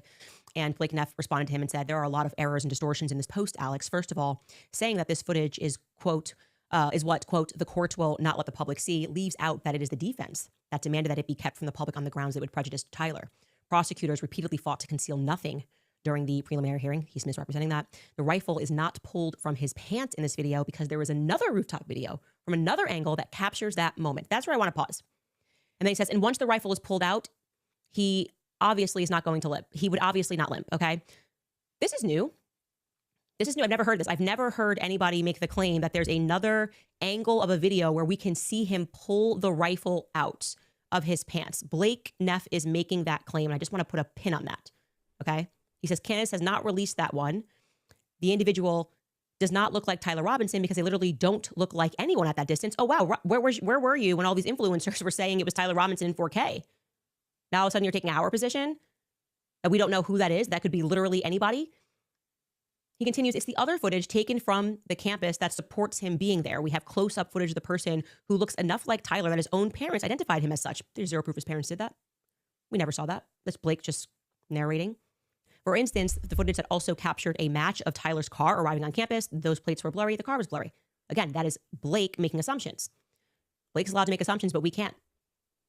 He said recoil from a prone firing position can easily be minimal, but in any case, we know a gun was fired from the spot because the bullet coming from that direction was what killed Charlie, as confirmed in the medical examiner's report. Please do not keep indulging this, Alex. It is amazing. Turning Point is just so quick to want to shut down any sort of an inquisition into what happened on that day. And I think there's a reason for that, Blake, particularly a reason why you are always so fired up when people start to notice these holes in the narrative. There's a reason why you and Andrew Colvett are always so fired up. Anyway, today on the Beavis and Butthead show, they further explained this logic, and here's what they had to say. Well, and so just a quick note on that. I did check with people inside the courtroom that day, and they're saying that this clip that was shown, we're about to show it in just a sec, doesn't include the, I believe, a different angle is what I'm led to believe. At least, again, I didn't see it, but dude, they're so scrambling. Oh my God, it is crazy. Candace just drops it and look at her. She's just watching him. Like, yep, scramble, explain it away. Try and find another way to lie. It's so funny watching this guy. He's like, it's just another angle if I'm led to believe. Like, there is a portion where you can see him kind of roll over the railing, assemble the weapon. It's a little obscured by the railing, but that's what apparently is happening. I was asking about that, Andrew, and that they have basically two angles. Guy goes over railing, and you see him doing something. As you said, it's obscured by the railing, but you can see he's taking some kind of action, which we can deduce is likely pulling the rifle out of his pant leg, making it right. If you can't see the action, you can't just deduce. Did you just make that fucking word up? No, I'm just kidding. You can't deduce something, and that's just okay for court. No, it needs to be, like, solidly seen in his hand. Oh, he made a move that I can deduce to him pulling out a gun. Dude, take the mic away from him, too. Ready to go, and then there's, like, a brief blind spot after that, and then it's the video we see, the guy running across the roof, taking a prone position, and at the exact moment where we know the shooting occurred, second later, gets up, runs away. And okay, so now we have some separation. So, they're saying we didn't see the footage, but you can trust that people who were in the courtroom and saw the footage, the same ones who lied to you, and we didn't clock them on those lies. We platformed them as they said that it was in 4K and it was Tyler Robinson. You can trust that they said there's another angle. And in that angle, you can kind of deduce. I didn't know we were allowed to do this. Think. You guys tell us if you don't have the evidence in 4K, how dare you speculate? But apparently they can deduce that in this footage that they don't know, but someone in the courtroom told them does exist. You can see him deduce that he puts together the gun and takes it out of his pants. That doesn't sound too specific. I feel like if I had deduced on my show, you guys would be pretty angry. You'd be like, did you dream it, Candace? Did you dream it? Did you astral project, as Andrew tweeted? We present hard evidence. You deduce through influencers at court. Got it. Seems a little unfair. But I accept the challenge. I will arise to debunk what you are saying. Challenge accepted, because you guys lie about everything. Anyway, switching gears, I would like to actually talk primarily today about Charlie's funeral, Charlie's burial, the Turning Point extreme sensitivity, a new sensitivity, I might add, because as we showed you a couple of days ago, actually, if you roll back the tape, they were initially very open about Charlie's body. So to recap, on September 10th, at some point in the early afternoon, I think I have said to you guys in the past that it was Stacey Sheridan, but I've actually been told that it was allegedly Elizabeth McCoy that was recording Erica in Charlie's open casket in Utah. That's September 11th, midday-ish. And then at 5:27 p.m. later that day in Arizona, local time, the local news station, Sky News, reported openly, so we're not breaking this news, that Charlie was headed to Hanson Mortuary in Phoenix. I'm going to show you that clip here. So if you are just joining us here on streaming, it is 5:27 Phoenix time, about an hour ago. Air Force 2 landed at Sky Harbor Airport, which is the Phoenix Metro's main airport here, with the body of Charlie Kirk, his family, and the Vice President. And as we are giving you a live look here from Sky 12, we can see that motorcade come around the bend here. And clearly you can see the law enforcement has cleared the way for this procession. And it looks like that the white hearse is possibly in the front there. It's kind of hard to see, but obviously making its way from the freeway to the streets and ending up at Hanson Mortuary. Sorry, guys, if I keep moving. My Okay, back so is that was just reported. done They for. everyone knew where he was going. They saw what time he landed and that he was heading to Hanson Mortuary in Phoenix. On September 12th, okay, so the day after that, Charlie is back in Phoenix at Hanson Mortuary, and Erica moves to post the footage that Elizabeth actually captured the day before in Utah. She moves to post that footage of her lying over Charlie's open casket onto social media. Again, it is relevant that that footage was actually captured the day before, because if you were paying attention to the local news, you may have wrongly deduced that this footage was taken in Phoenix, but it was not. And I also want to note that that is an open casket that you're seeing in Utah. Fast forwarding to September 20th at around... I broke my chillum yesterday, bro. No, it was in the middle of the night. Because I woke up at like... It was the night before last, sorry. I woke up in the middle of the night. I went to go grab it, and it fell on the floor. And just the part where the bowl is broke. I was so mad. Cleaned it up, and then last night I stepped on a piece of glass that made me bleed. around 11 o'clock a.m. I'm pissed. Charlie is no longer Now I don't have nothing. Now I gotta go get one. at Hanson. He is now having a Catholic funeral mass that is held at a Catholic church that Charlie regularly attends. And this is in the middle of the day. And so immediately you should be asking yourself, why the change? Why the change? Mass was not hidden from the public. Okay. It obviously was not open to the public, but it was not hidden from the public, as it occurred at the same time as Mass was going on for local parishioners. They observed the hearse. They exactly what the news was reporting. They observed that. But like I said, it wasn't open to the public. So this was not something they were trying to keep super hush hush. The question that's relevant here is, why would you go from Hanson to now Catholic? Yeah. Okay. This represents a total sea change in narrative.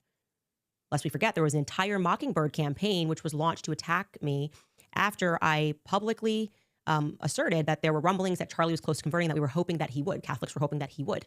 It was a conversation that was happening even between me and Charlie, like, take the next step, take the next step. And this just set them off. It was something that was a high priority in the immediate aftermath of Charlie's assassination for Turning Point to come out and to clarify. And by clarify, I mean to shut that down. Like, this is not true.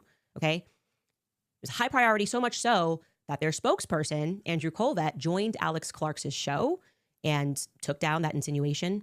And I want you to take a listen so that you remember what was said. Was he becoming Catholic? No. But he really loved Catholic Mass. He loved the ritual of it. He loved the beauty of old Catholic churches and the stained glass. And him and Erica would go sometimes. Yeah, well, Erica's a cradle Catholic, but she ended up kind of like me. I grew up Catholic in First Communion and went to Catholic high school, but then I ended up becoming a Christian in college through a Protestant church, through a non-denominational kind of more experience. It's actually Presbyterian, and then it was kind of non-denominational.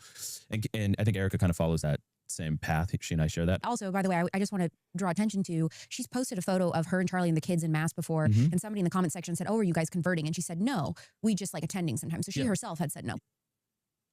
They're making it clear. There was no conversion happening. And even though Erica was a cradle Catholic, and they're telling the truth, by the way, we know this. Erica talks about this on podcasts. Erica very much represented herself as non-denominational. She's got tons of pastors. Everyone's saying, I'm Erica's pastor, I'm Charlie's pastor. But they wanted to shut down the idea that Charlie or Erica was Catholic. And what you should know about that is, I am told that Andrew, this was pre-recorded.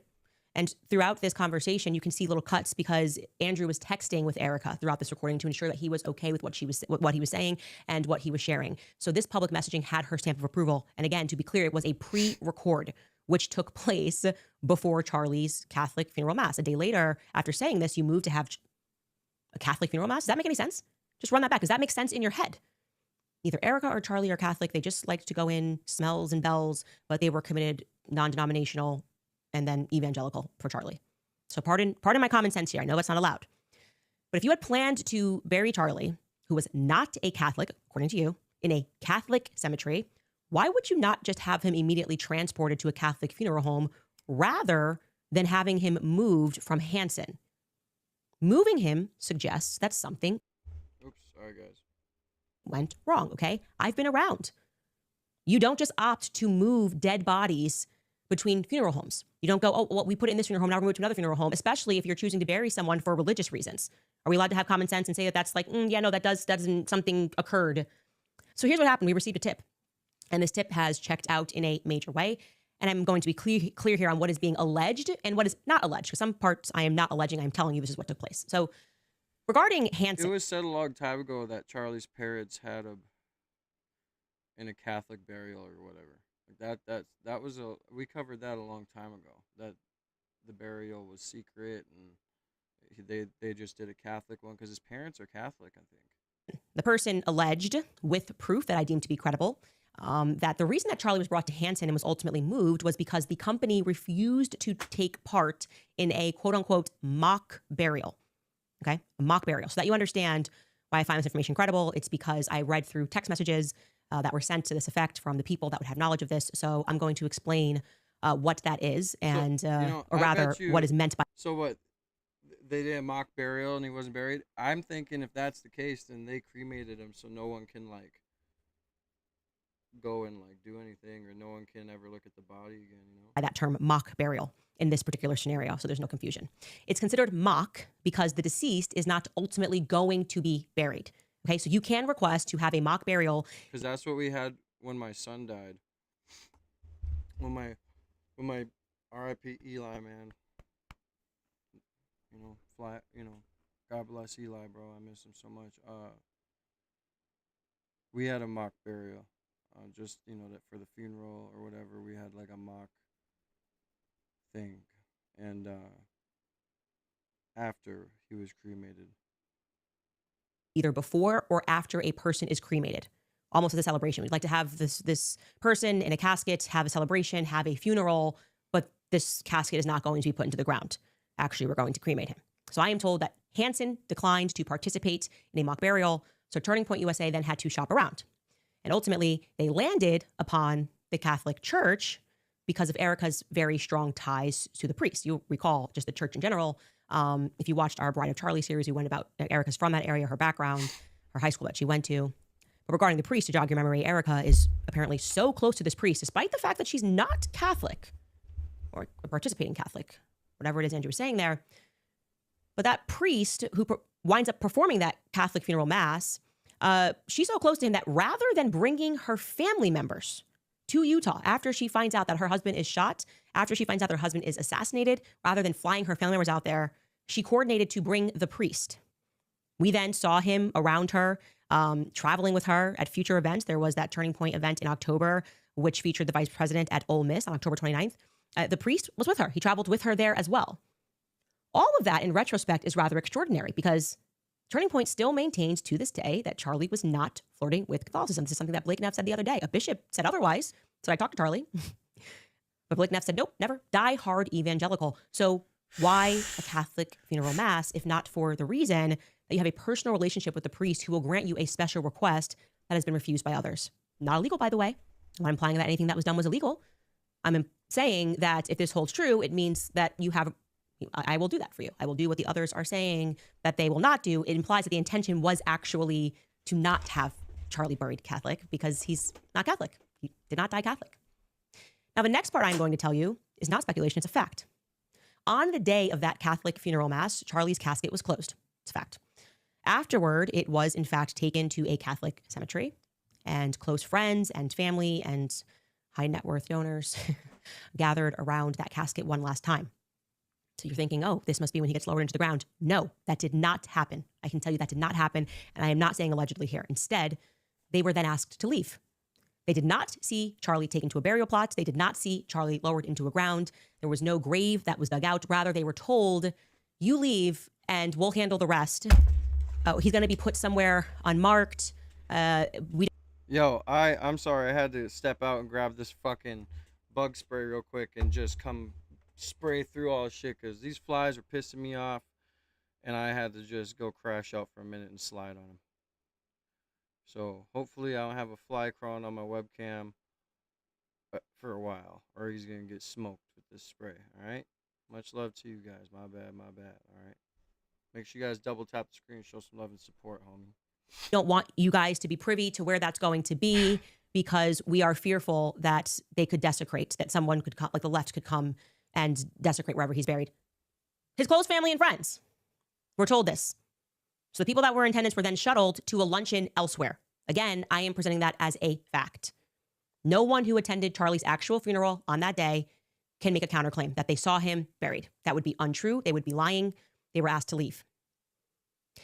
So when I put that together, I am led to believe that it was indeed a mock burial done as a favor by a friend. Again, not illegal.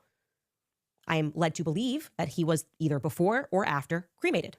And the ceremony was for family and friends, to have a funeral. But ultimately, Charlie was not lowered into the ground on that day. And that is the reason that I believe Erica chose to do a Catholic funeral mass, despite indicating everything to the contrary to the public about Charlie's beliefs, evangelical. So why does this matter?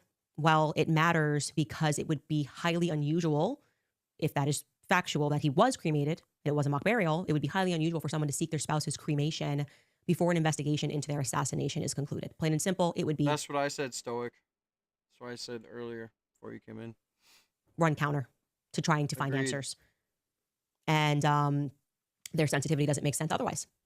It does not make sense otherwise. What they are selling you is absolute BS, that there is some fear that a leftist trans person is going to come up. Go look up anybody recently who has died. You can find where they've been buried. People that are bigger and more prominent. You can Google where George H.W. Bush, presidents, where is he buried? Go Google where JFK Jr. was buried. You can find that. You can find everywhere where they were buried, where, who's another recent person? John McCain. You can Google that right now. Where is John McCain buried? So you are telling me that all of these high-flying people who were remarkably controversial, people that are at each other's throats all the time, fighting in politics, are capable of being buried publicly, and you can go visit them publicly, and you can go learn and see the moment that their family members were around and when those plots of were dug out. But you're telling me that Charlie Kirk, it's just, no. We are just so fearful. Can I have one thing? Can I have one thing? Yeah. Haven't seen you for a while, Star. Much love. Can we have one thing? Can we have the truth? God bless you. Can we have the truth? Anyway, we'll be right back after a break. All right, you guys, our great nation turned 250 this year. We represent 2.5 centuries of... I can also tell you guys that months following this, so that took place in September, months following this, a very, very high-paying donor over at Turning Point USA ran into another set of donors in Europe and relayed the same. She was present at the Catholic funeral mass, and she relayed that Charlie was not buried. So these are not rumors. Those parts I am asserting as fact. Are we to believe he's just been kept above ground this whole time? Or that he was cremated? It makes sense that he was cremated. If you were shopping for a mock burial, there'd be no reason, like I said, to move him from one place to the other. And you guys were not shy about Charlie's body. You are being shy because you're hiding something. You guys have just been lying about a lot. I know too much right now. And we're trying to figure out, obviously, as always, when to present certain things. And sometimes I do want to get ahead of myself. But I am sickened by Turning Point USA. I want to put that on record. I am sickened by them. And the truth is going to come out about everything.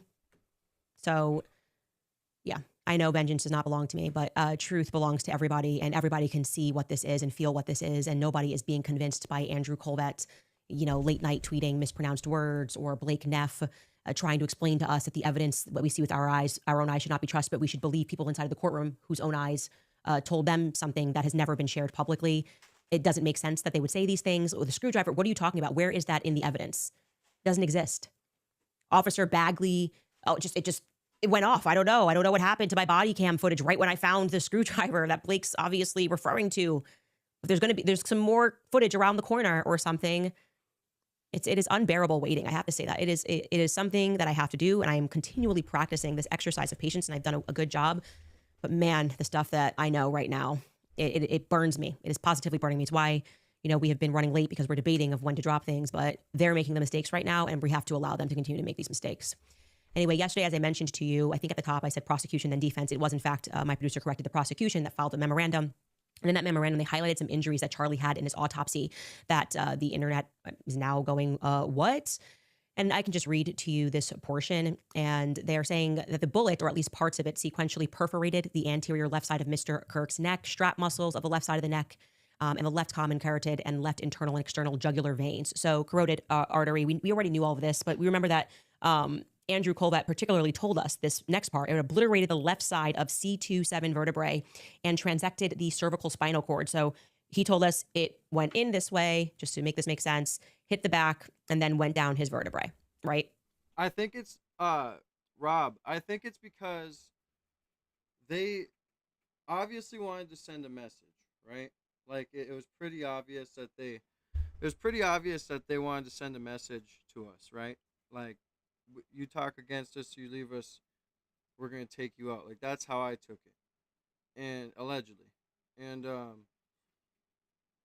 I mean, I don't know, dude. I just think they think we're stupid. We have TikTok brain. Oh, they got TikTok brain. They got short attention spans. It's all right. They'll forget about it. They forgot about Epstein. Like I just think that they were sloppy, allegedly, and I agree. It's very sloppy, and they could have just done it anywhere else. But you know, why was JFK assassinated if they could anywhere else? You know what I mean? It's messages to tell us like, hey man, you start doing this. I mean, they knew all this would come out, so they want us to know this. I feel like, you know, because we see what they want us to see. That's my opinion of it. I don't know. That's how that artery got obliterated, and then it ricocheted downward.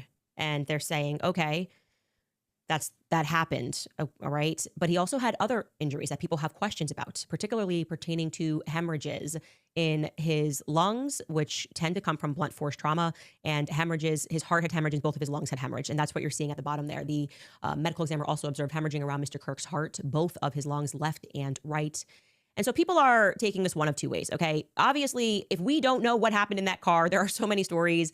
I'm not going to pretend to be a doctor here and to understand what can and cannot happen, what you should see if somebody's been shot in the neck, how it would impact their heart and their lungs. You can do a cursory search and determine that your heart and lungs can't hemorrhage if there is no heartbeat. And so this gets into the question of when did his heart stop beating? Because we have Frank Turek, who tells us he realized in those critical minutes that Charlie did not have a pulse. But we have also heard from Erica that, you know, he died instantly. So that's people who are thinking he died instantly and, you know, immediately his heart stopped beating are going to go, okay, well then how was there all this hemorrhaging? But then we've also heard a scenario where they get his heart back going again at the hospital. And if you are, you know, if your heart is going and pumping, of course, there's going to be an opportunity for hemorrhaging to take place. It's one of the things that happens after any. I think that, like, I'm pretty sure, though, like, if they're doing CPR on him, they're still pumping blood, basically, then, if they're doing CPR on him. You know what I mean? So, I mean, I don't know. Surgery that takes place is that there are concerns for hemorrhaging. So there's no definitive answer here, and no matter what, even if there was a definitive answer, it's going to be debated both ways. There's also a chance that if you look up how this can happen, how you can have hemorrhaging in your lung and hearts, yeah, you will determine that if something strikes you, blunt force trauma to the heart, that is an injury that is commonly sustained. So people are going, that could be the exploding mic.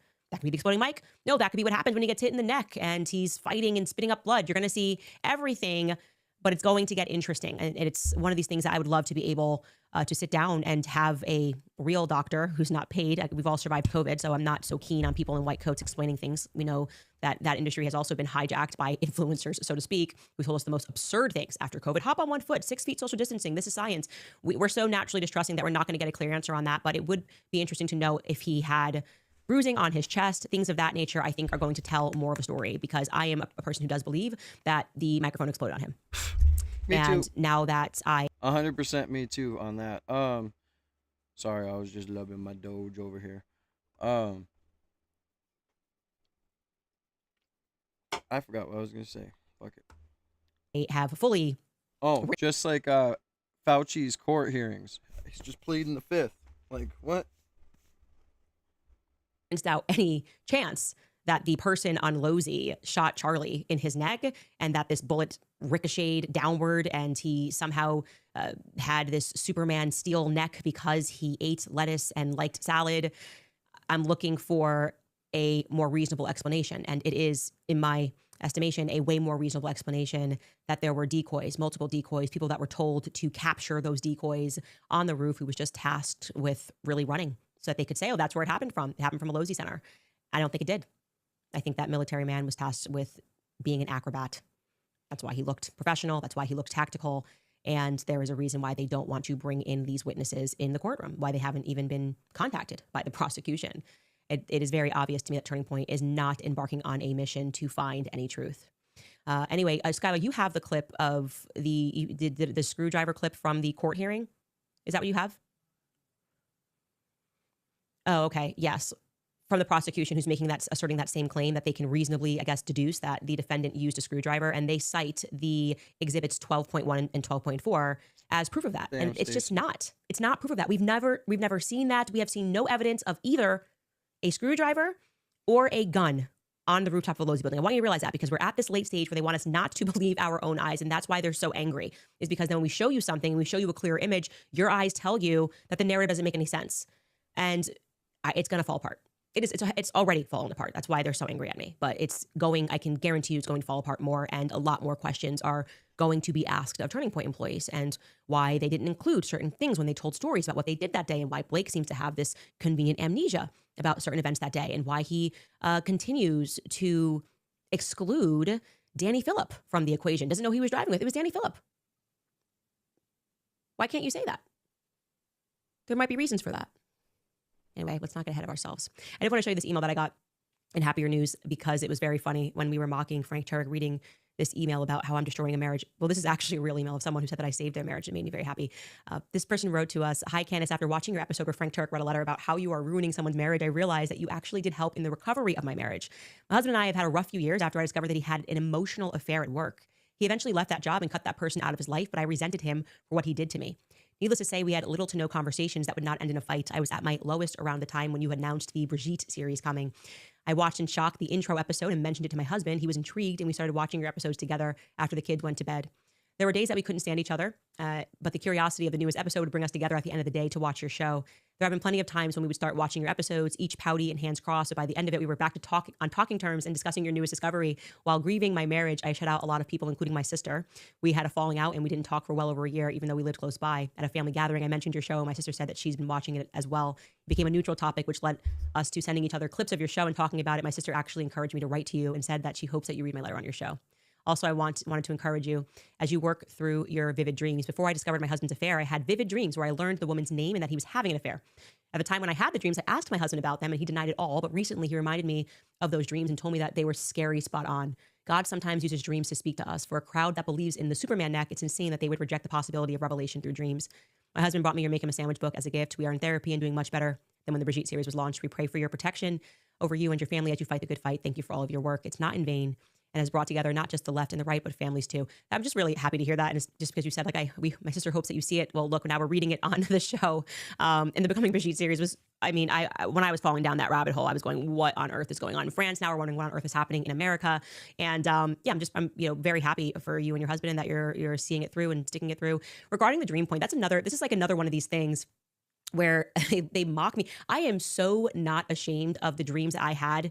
I know when I am having a silly dream and when I am having something that is paralyzingly, it feels like it's true. I gave you examples of that when I knew specific details about a friend being pregnant, like what month the baby was going to be born. And it's so funny that the people who want to grift off faith the most are acting like dreams are not very clearly represented in the Bible as messages from God. They can be messages from God.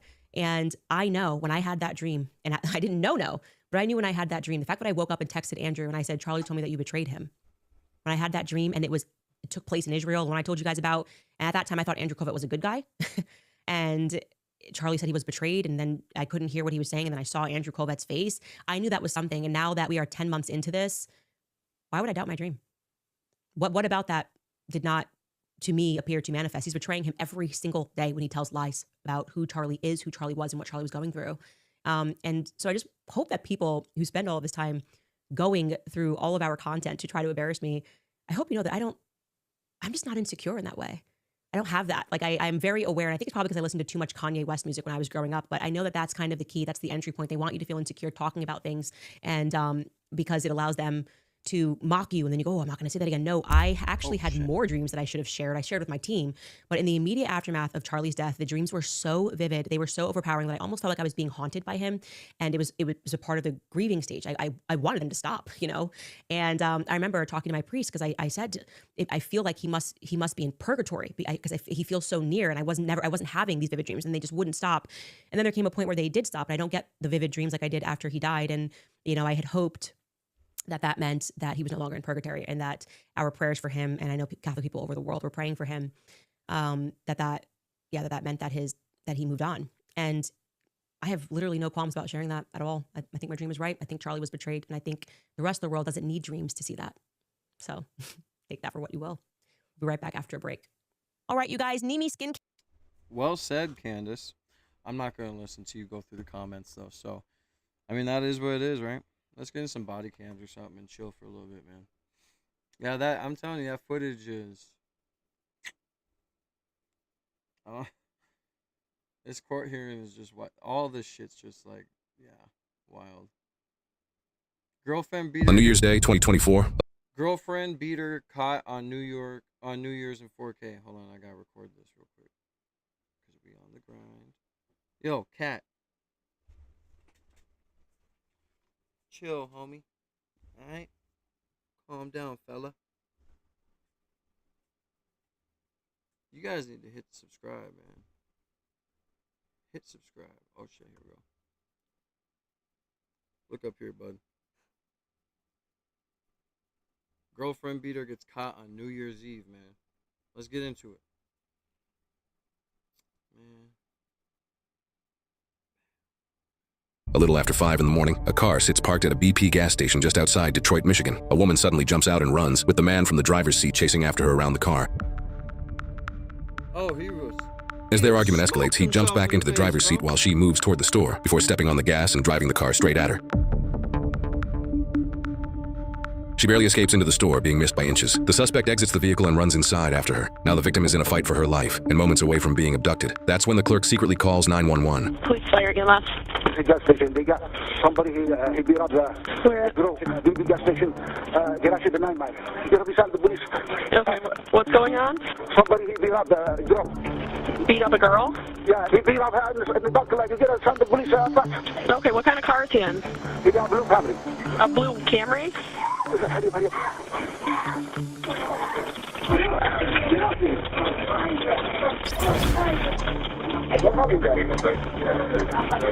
Dude, men like this are pieces of shit, bro. Like, straight up. If you are a man out there and you put your hands on a woman like this, you are a whole ass bitch. And you never would do it to him. That's the problem, bro. Like, these men have no self-control. And they just are they wood chipper along with the other predators out there. Wood chipper, get this guy in a wood chipper. I don't even want a court hearing. Wood chipper immediately, like, you know.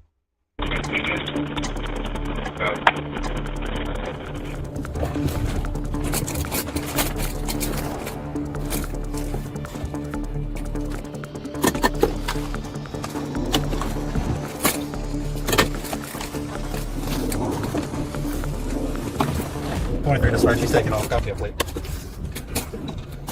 Damn, Edward bro. Paul Tom 90. Damn, that cop. This cop better be on it, bro. 070. Gonna be southbound, Gratiot, coming up to Comfort, speed 70, all traffic. 36 minute copy. Still southbound Gratiot, coming up to 8 Mile, speeds 105. Through 8 Mile. Speeds 107, no traffic. Copy, it's all green right now. Still southbound Gratiot, coming up to Glenwood. Just disregarded a red light at McNichols. Speeds 110, no traffic. Holy shit, 110 miles an hour. Looks like we're going to be going... Dude, 110 miles an hour. Imagine if someone came and, like, drove out from one of those side, like, intersections.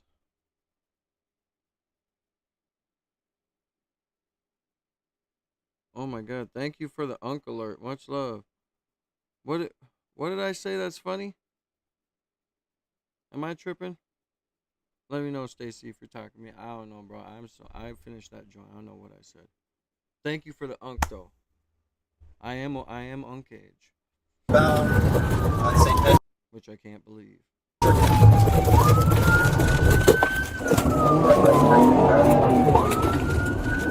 Speeds 25. Gonna be going southbound Bradford.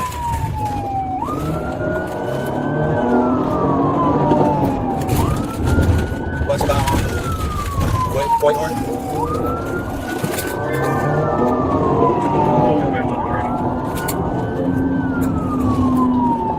Southbound Evanston, speeds 25. Eastbound Findlay. Speeds 30 and no traffic.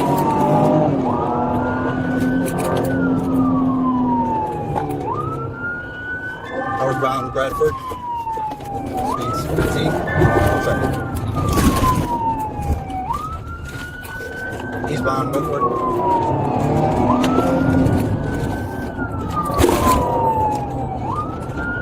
Speeds 40, no traffic.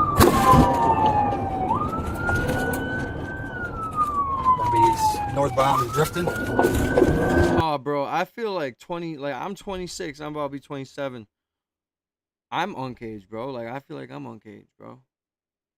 These young motherfuckers think what else would I be? I'm definitely not YN anymore. I mean, I feel like it starts now. You're still an uncaged. You know, I'm halfway to 52. You gotta understand that shit. Westbound Findlay. Speeds 30. No traffic. Northbound Devon. Speeds 45. No traffic. It's like, what's the point of doing this, bro? You whooped your woman's ass at a gas station. You know? And you did all that. You're choking her. She's screaming help. Like, there's such a bitch he is, bro. Everything he did. Gets in the car, starts a high pursuit with the cops. I don't know, bro. People out there are stupid. Like, this guy's just dumb, bro. Like I said, wood chipper. Just slowing down. Just right at a stop sign at Hamburg. Agent Wright, Wisconsin. Westbound Burlow. Having 2 kids kind of excels a lot.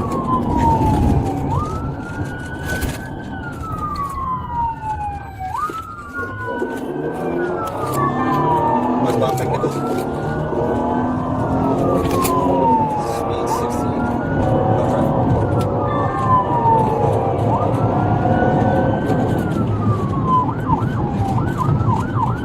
Disregarded the red light at Texas.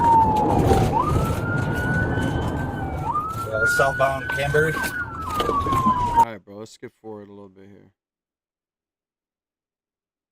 This guy goes on a huge pursuit.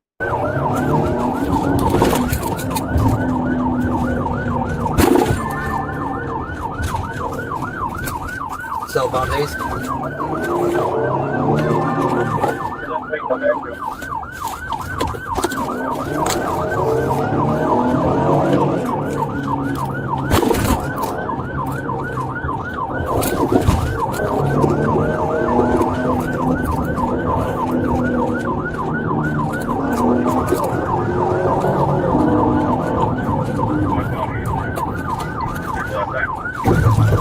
Bella.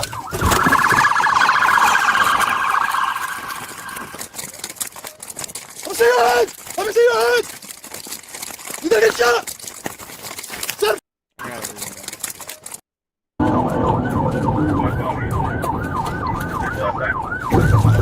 Bella.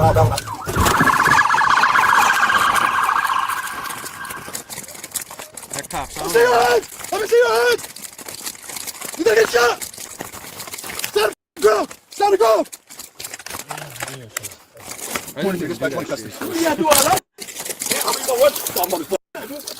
Stupid. You know how many people you could have killed? Killed doing what? Running.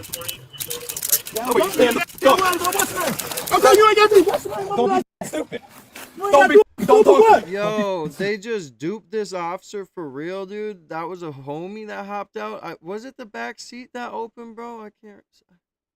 I thought he was coming from the back of the car. You ain't got this. Don't be stupid. Running. Now go. God damn it. Bella. Oh my god, that was quick. I looked down at the chat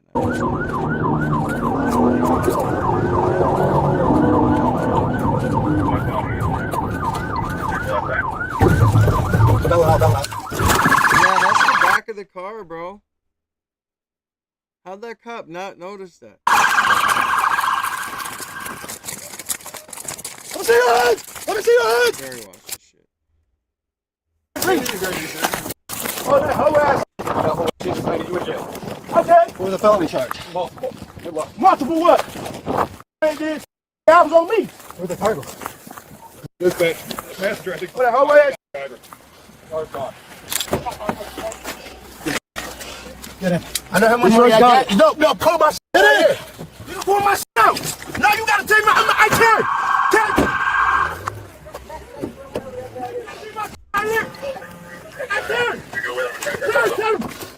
No, that's my sister right there.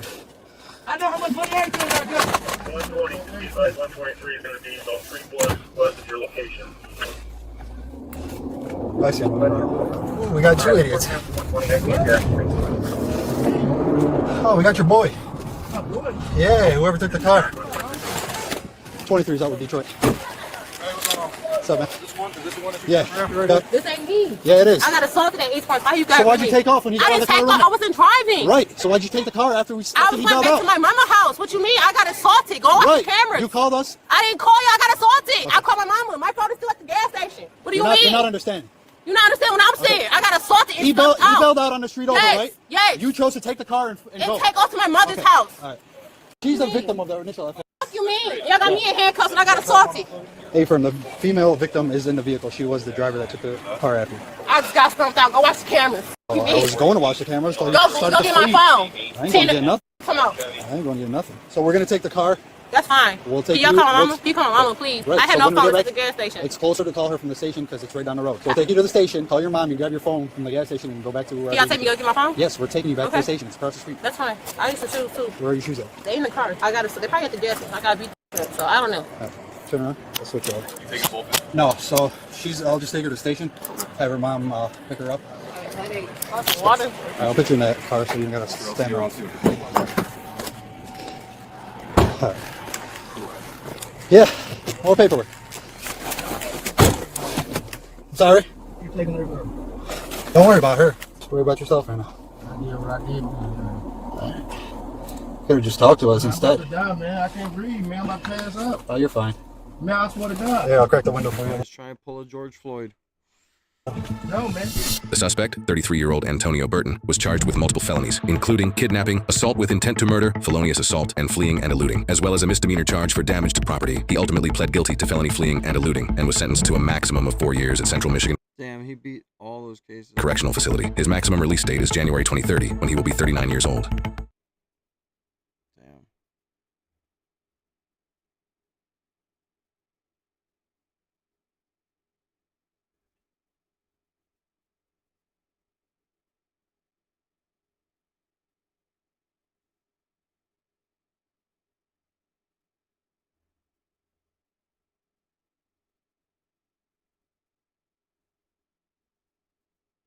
Parked over there, and I saw the Send over the couple. caller.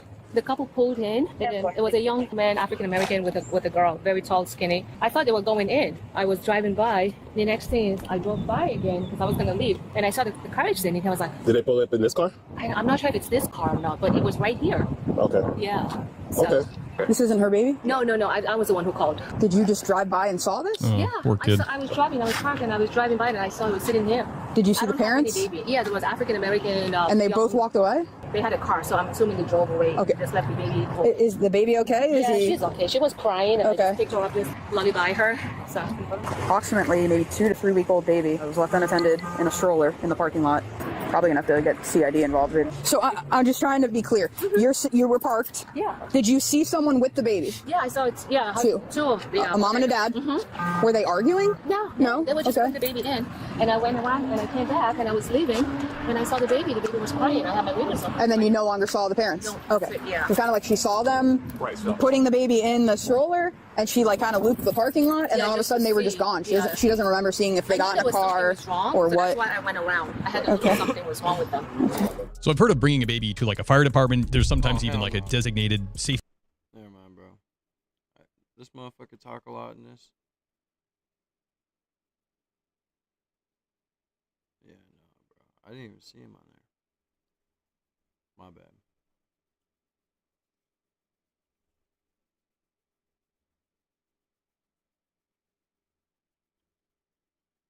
goodness.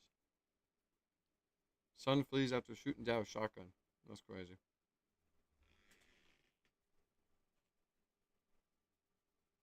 Called that there were signs of forced entry, and there were 32s missing from the closet with shots fired in the area.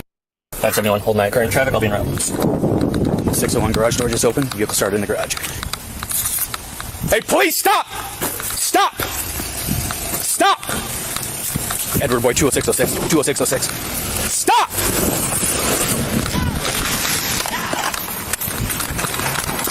Hey, it's a forest green Bronco on Clat towards Mitchell, just took off.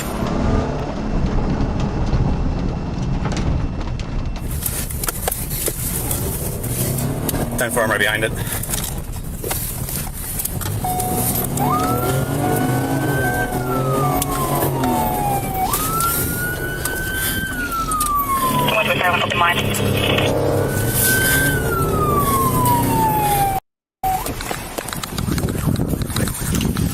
Police department. Damn, that's crazy, Wisconsin.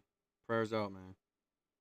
Hope you guys are doing good in the chat, man. Much love. Make sure you guys double tap screen. I don't know, algorithm's not hitting today, but that's fine, man. Another day's gonna, you know, bless us. But much love, man. We're on the road to 20K. If you haven't already, if you're new to the channel, hit subscribe. Hello, Plano Police. Police department. If you're in here, make yourself known. Plano Police. If I can get one more to the house over here.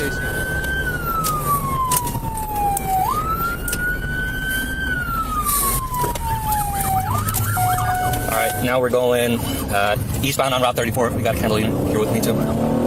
So you got a shattered window? Let me glove up real quick. Police department. Please, sir, you're in here, make yourself known. Plano Police. I'm gonna push this way here. Open bathroom door. Nothing. Open that real quick. Yep. 60 miles an hour, free flow traffic. Driver, stop. I don't see anybody else in the car. You're doing good. Just keep breathing and keep following. Please, make yourself known. If you're in here, make yourself known. Plano Police. Hey, got one down right here. One down. He's down on the ground. Hello, sir. Sir. 571, still eastbound, passing Cannonball now.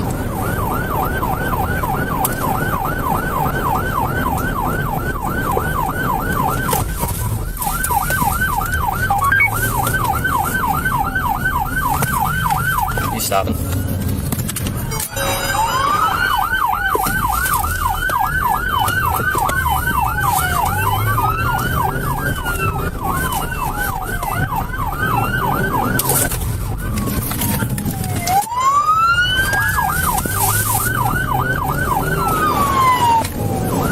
Drive, car continued. 9388, I got a man down. Is he shot? Yep. No, hang on. Kencom 721, we got a male tail, gunshot wound. Roll medics in the house, please. Nothing. You got a tourniquet? Yeah. I got one on me. 6-1 male with a probable gunshot wound, starting CPR.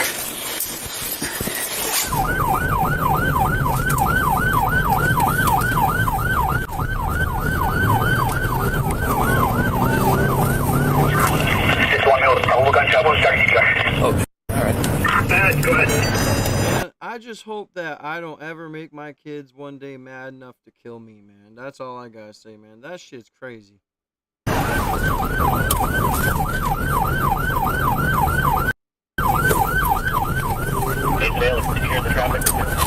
No, I couldn't hear it. Alright, somebody shot back at the house, so just be mindful. The moment that guy steps out, have your gun out, okay?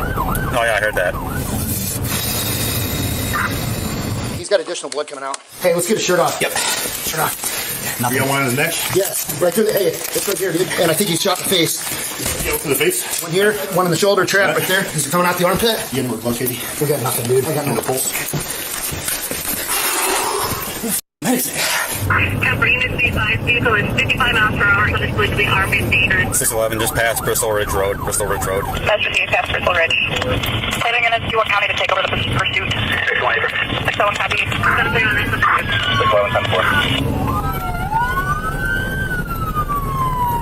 Are you good with that position, Savela? Good with that position. Yeah, are we clearing or are we still following from a distance? Following behind. We're going to have blocked off. You guys, Orchard and 34 looks like it's going to make it through the intersection. Clock 34 and Orchard, Civic is going to make it through. Check up 731. We're going to be eastbound Washington. 34 eastbound 571, can you advise your Traffic moderate, speed 20 miles an hour.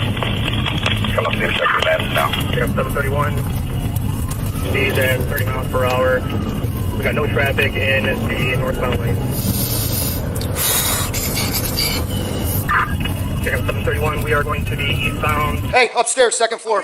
Yep, upstairs, second floor in the loft. Tourniquet on the left arm, looks like you got shot in the face. He's got one all on his shoulder, he's got one up in the trap up here, and he's got one on the face, and one in the neck right here. I was looking to see if they had a basement or a crawl space or something. Hey, that Bronco that pulled out, that's a stolen vehicle, because his keys are all lined up right there. Speed past the chain, about 50 miles per hour. Alright.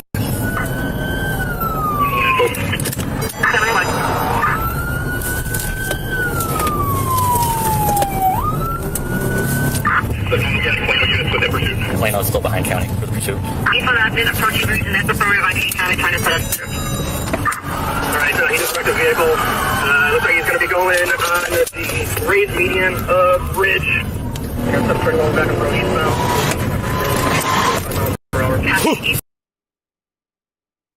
For entire zone tax. Do we know what kind of gun it was? I have no idea, but that's an exit right there into the wall. The one in his neck by the collarbone looks like a small caliber, unless that's just a puncture wound. He's got one in the trap that looked like an entrance room, and maybe it came out through the shoulder. I don't know if that's ricochet or what. And there's also one in front of you by his trap. Is that shrapnel in his face? Maybe. That looks like a shotgun. We're approaching Eola. He's got nowhere to go with vehicles.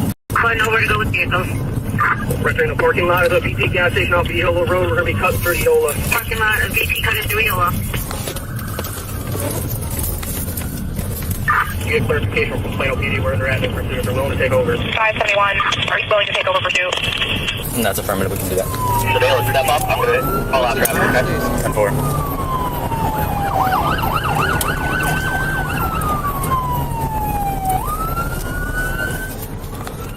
Kencom 571. We got 611 as primary. We are going to be turning northbound back onto Eola, northbound back onto Eola. Planning that to get by the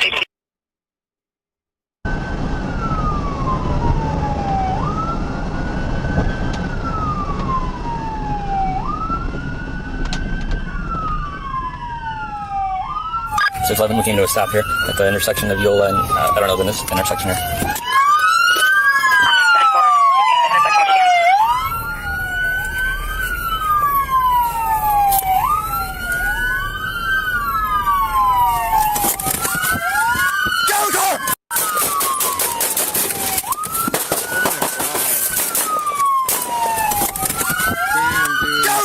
And there's cars coming down the road, bro. What if a bullet missed and hit? Oh my god, dude. He came out of that car just blasting. That is wild. What?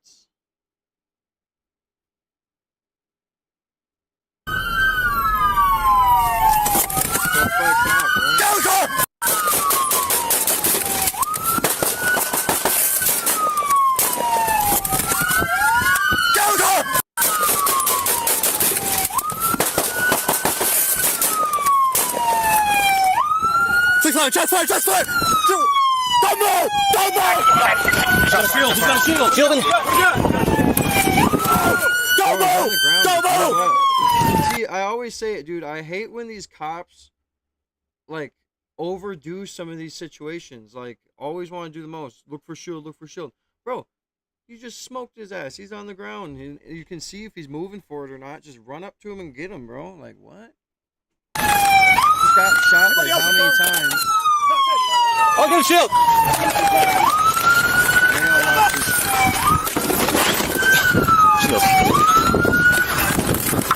571, 611, I need status.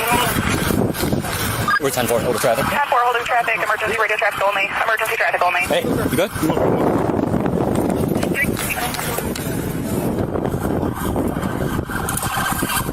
Yeah, I got it on my... 571, we got one detained. Car is clear. Car is clear. Hey, did you shoot? Alright, come over here. What do you need? Sure. Take this off. Watch his head. Chris, I'm gonna let you take over since you're med-surg. Yeah, he pointed that shotgun at me. I thought I was gone, dude. Alright. That shotgun at me. I thought I was gone. Yeah, man. Alright. Deep breath, bro. You good? I had like 3 or 4 rounds shot off. I thought I was dead. Yeah! 80! Yeah, drone. I got it. The 911 caller who initially reported the incident was actually the next-door neighbor. She immediately called after hearing a man yell and then a loud bang. When officers arrived, they found the victim unresponsive, and he was eventually pronounced deceased. After the suspect was shot by officers, he was provided life-saving measures, but was later pronounced dead at the scene. The suspect was later identified as the victim's own son, 36-year-old Nicholas Novak. The investigation revealed a history of conflict between Nicholas and his 70-year-old father, including mental health issues, a drinking problem, and a criminal history. Just a week before the incident in the body cam footage, Nicholas called his father, saying, quote, "I hate you, Dad. I wish he was dead," and like that. Nicholas was found to be in possession of a rifle and 2 revolvers, all of which belonged to his father. All 3 of those firearms were recovered and eventually released to Nicholas's uncle, the brother of the victim. Damn, imagine you get that firearm that killed your brother and has all that. Sir, what are you doing? He's trying to get me, man. Relax. I'm right here. Stand on the side. Stand on the side. I want to chill, man. Okay, I'm sure. Man, they trying to come through the bushes, running there for air. All right, relax. All right, before we get into the last video we're gonna watch, give me 1 second. Gotta grab something.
Oh, sorry, Zeus. I know it's not this one. This one just came up automatically.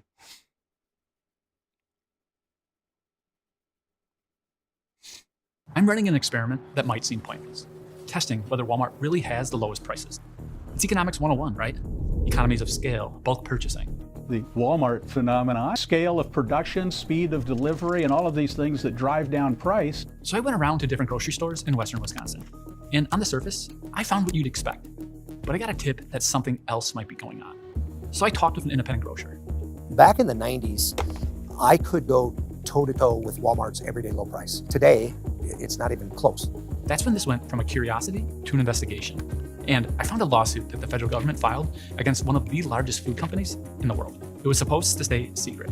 As a result of redacted, Pepsi created a plan, redacted. The plan advised that Pepsi redacted. The plan included redacted, redacted, redacted. Inside, evidence that goes against every single economics textbook. Markets are supposed to drive prices down through competition. But what if the biggest player found a way to neutralize the competition without actually lowering their own prices? The case got buried in the swamps of Washington, but the system is still running, and you're paying for it. So how does it work?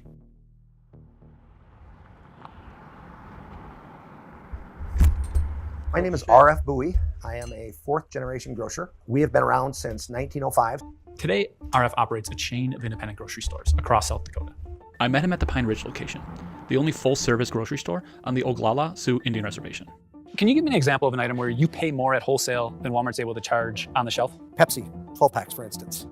My cost is $9, and Walmart's retail is $7.97. There you go. We drove to the nearest Walmart to check their prices, with what RF pays for 20 popular items. Heinz ketchup, Quaker oatmeal, paper towels. I am fine going toe-to-toe with any grocer challenger. But right now I'm doing it with one arm tied behind my back. The conventional wisdom is that Walmart's prices are lower because of scale and efficiency. Well, to be honest, it's almost laughable to me. Here's why RF is skeptical. Yes, Walmart is massive. They absolutely get volume discounts, but RF should too.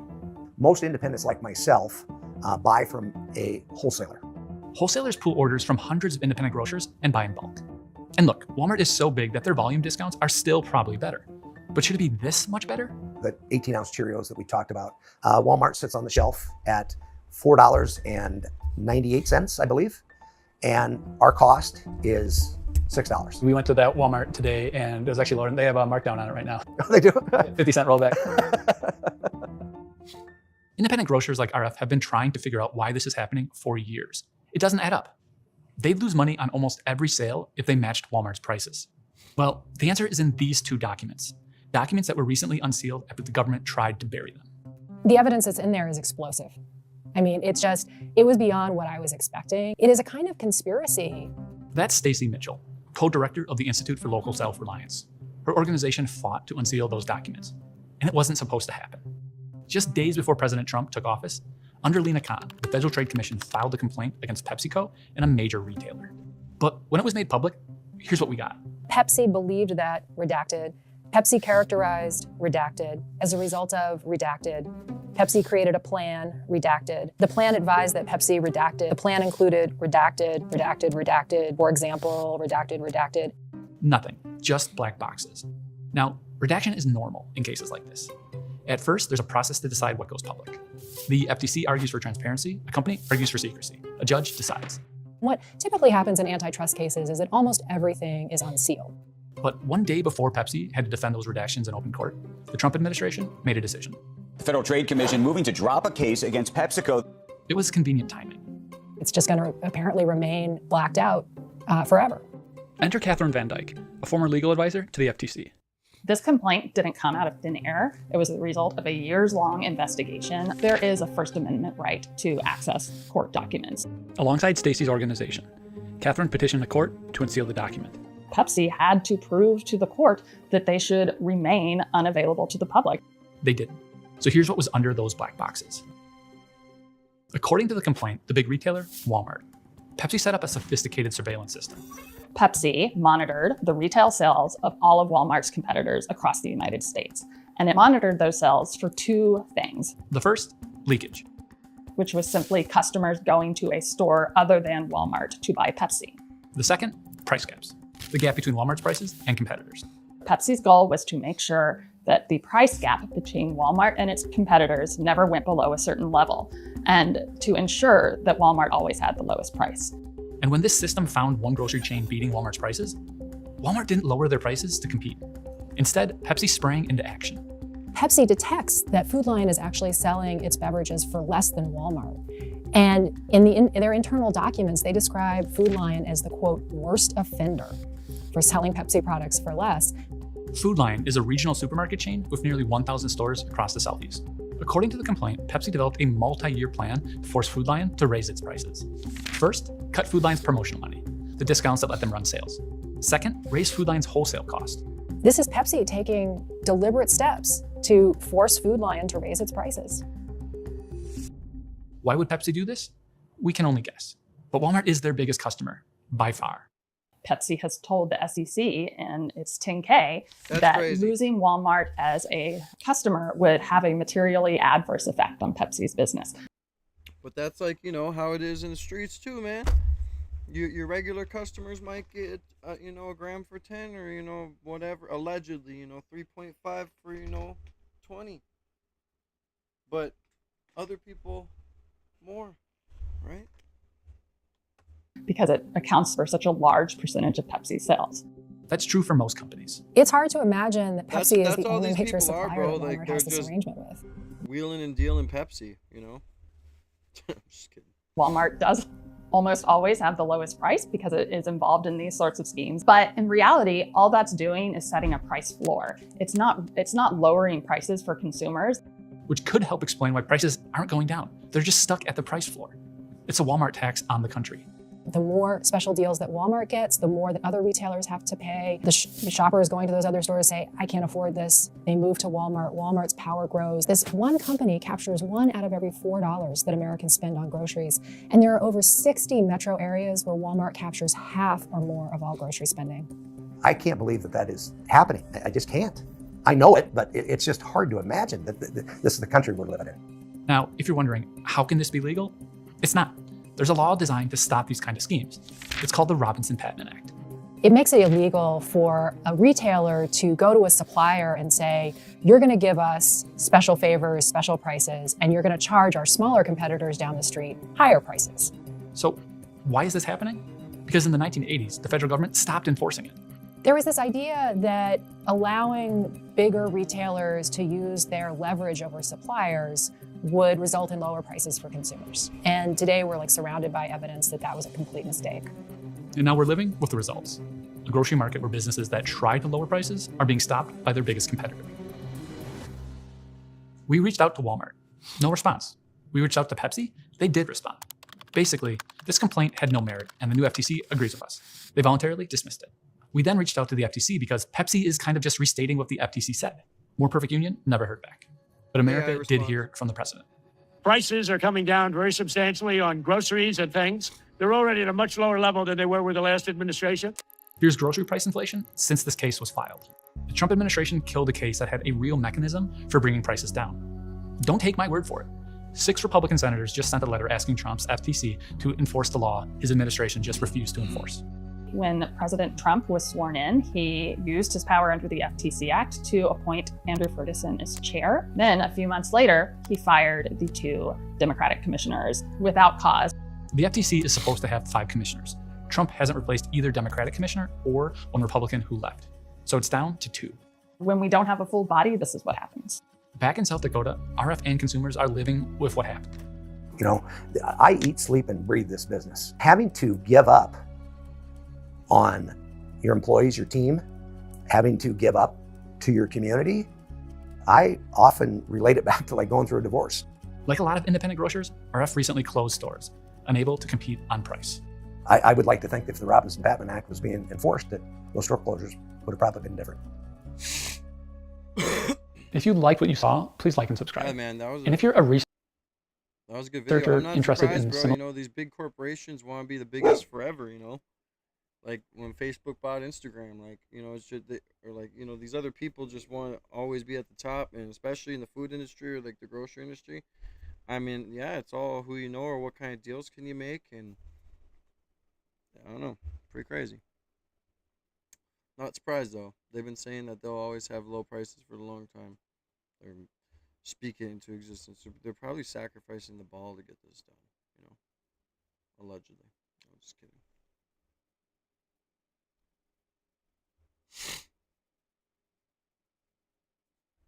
Yeah, I don't know. Should we watch one more? Nah, I gotta get off. Man, I appreciate you guys for being here. Wisconsin, thanks for the banger video. I appreciate you. It's a dope video, bro. I mean, like I said, I'm not surprised. Walmart's huge. I mean, there's a Walmart everywhere. You know. But I appreciate you guys for being here, man. God bless you guys. Stacy, thank you for all the gifts today, man. You sent like 6 gifts, and I know it cost you a little bit. I appreciate you. Thank you so much. And Wisconsin, thank you for being here as well.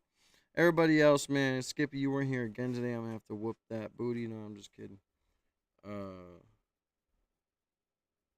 Everybody else who was in here, I was trying to look for other names, but they all kind of left, so they don't get a shout out. Fuck it.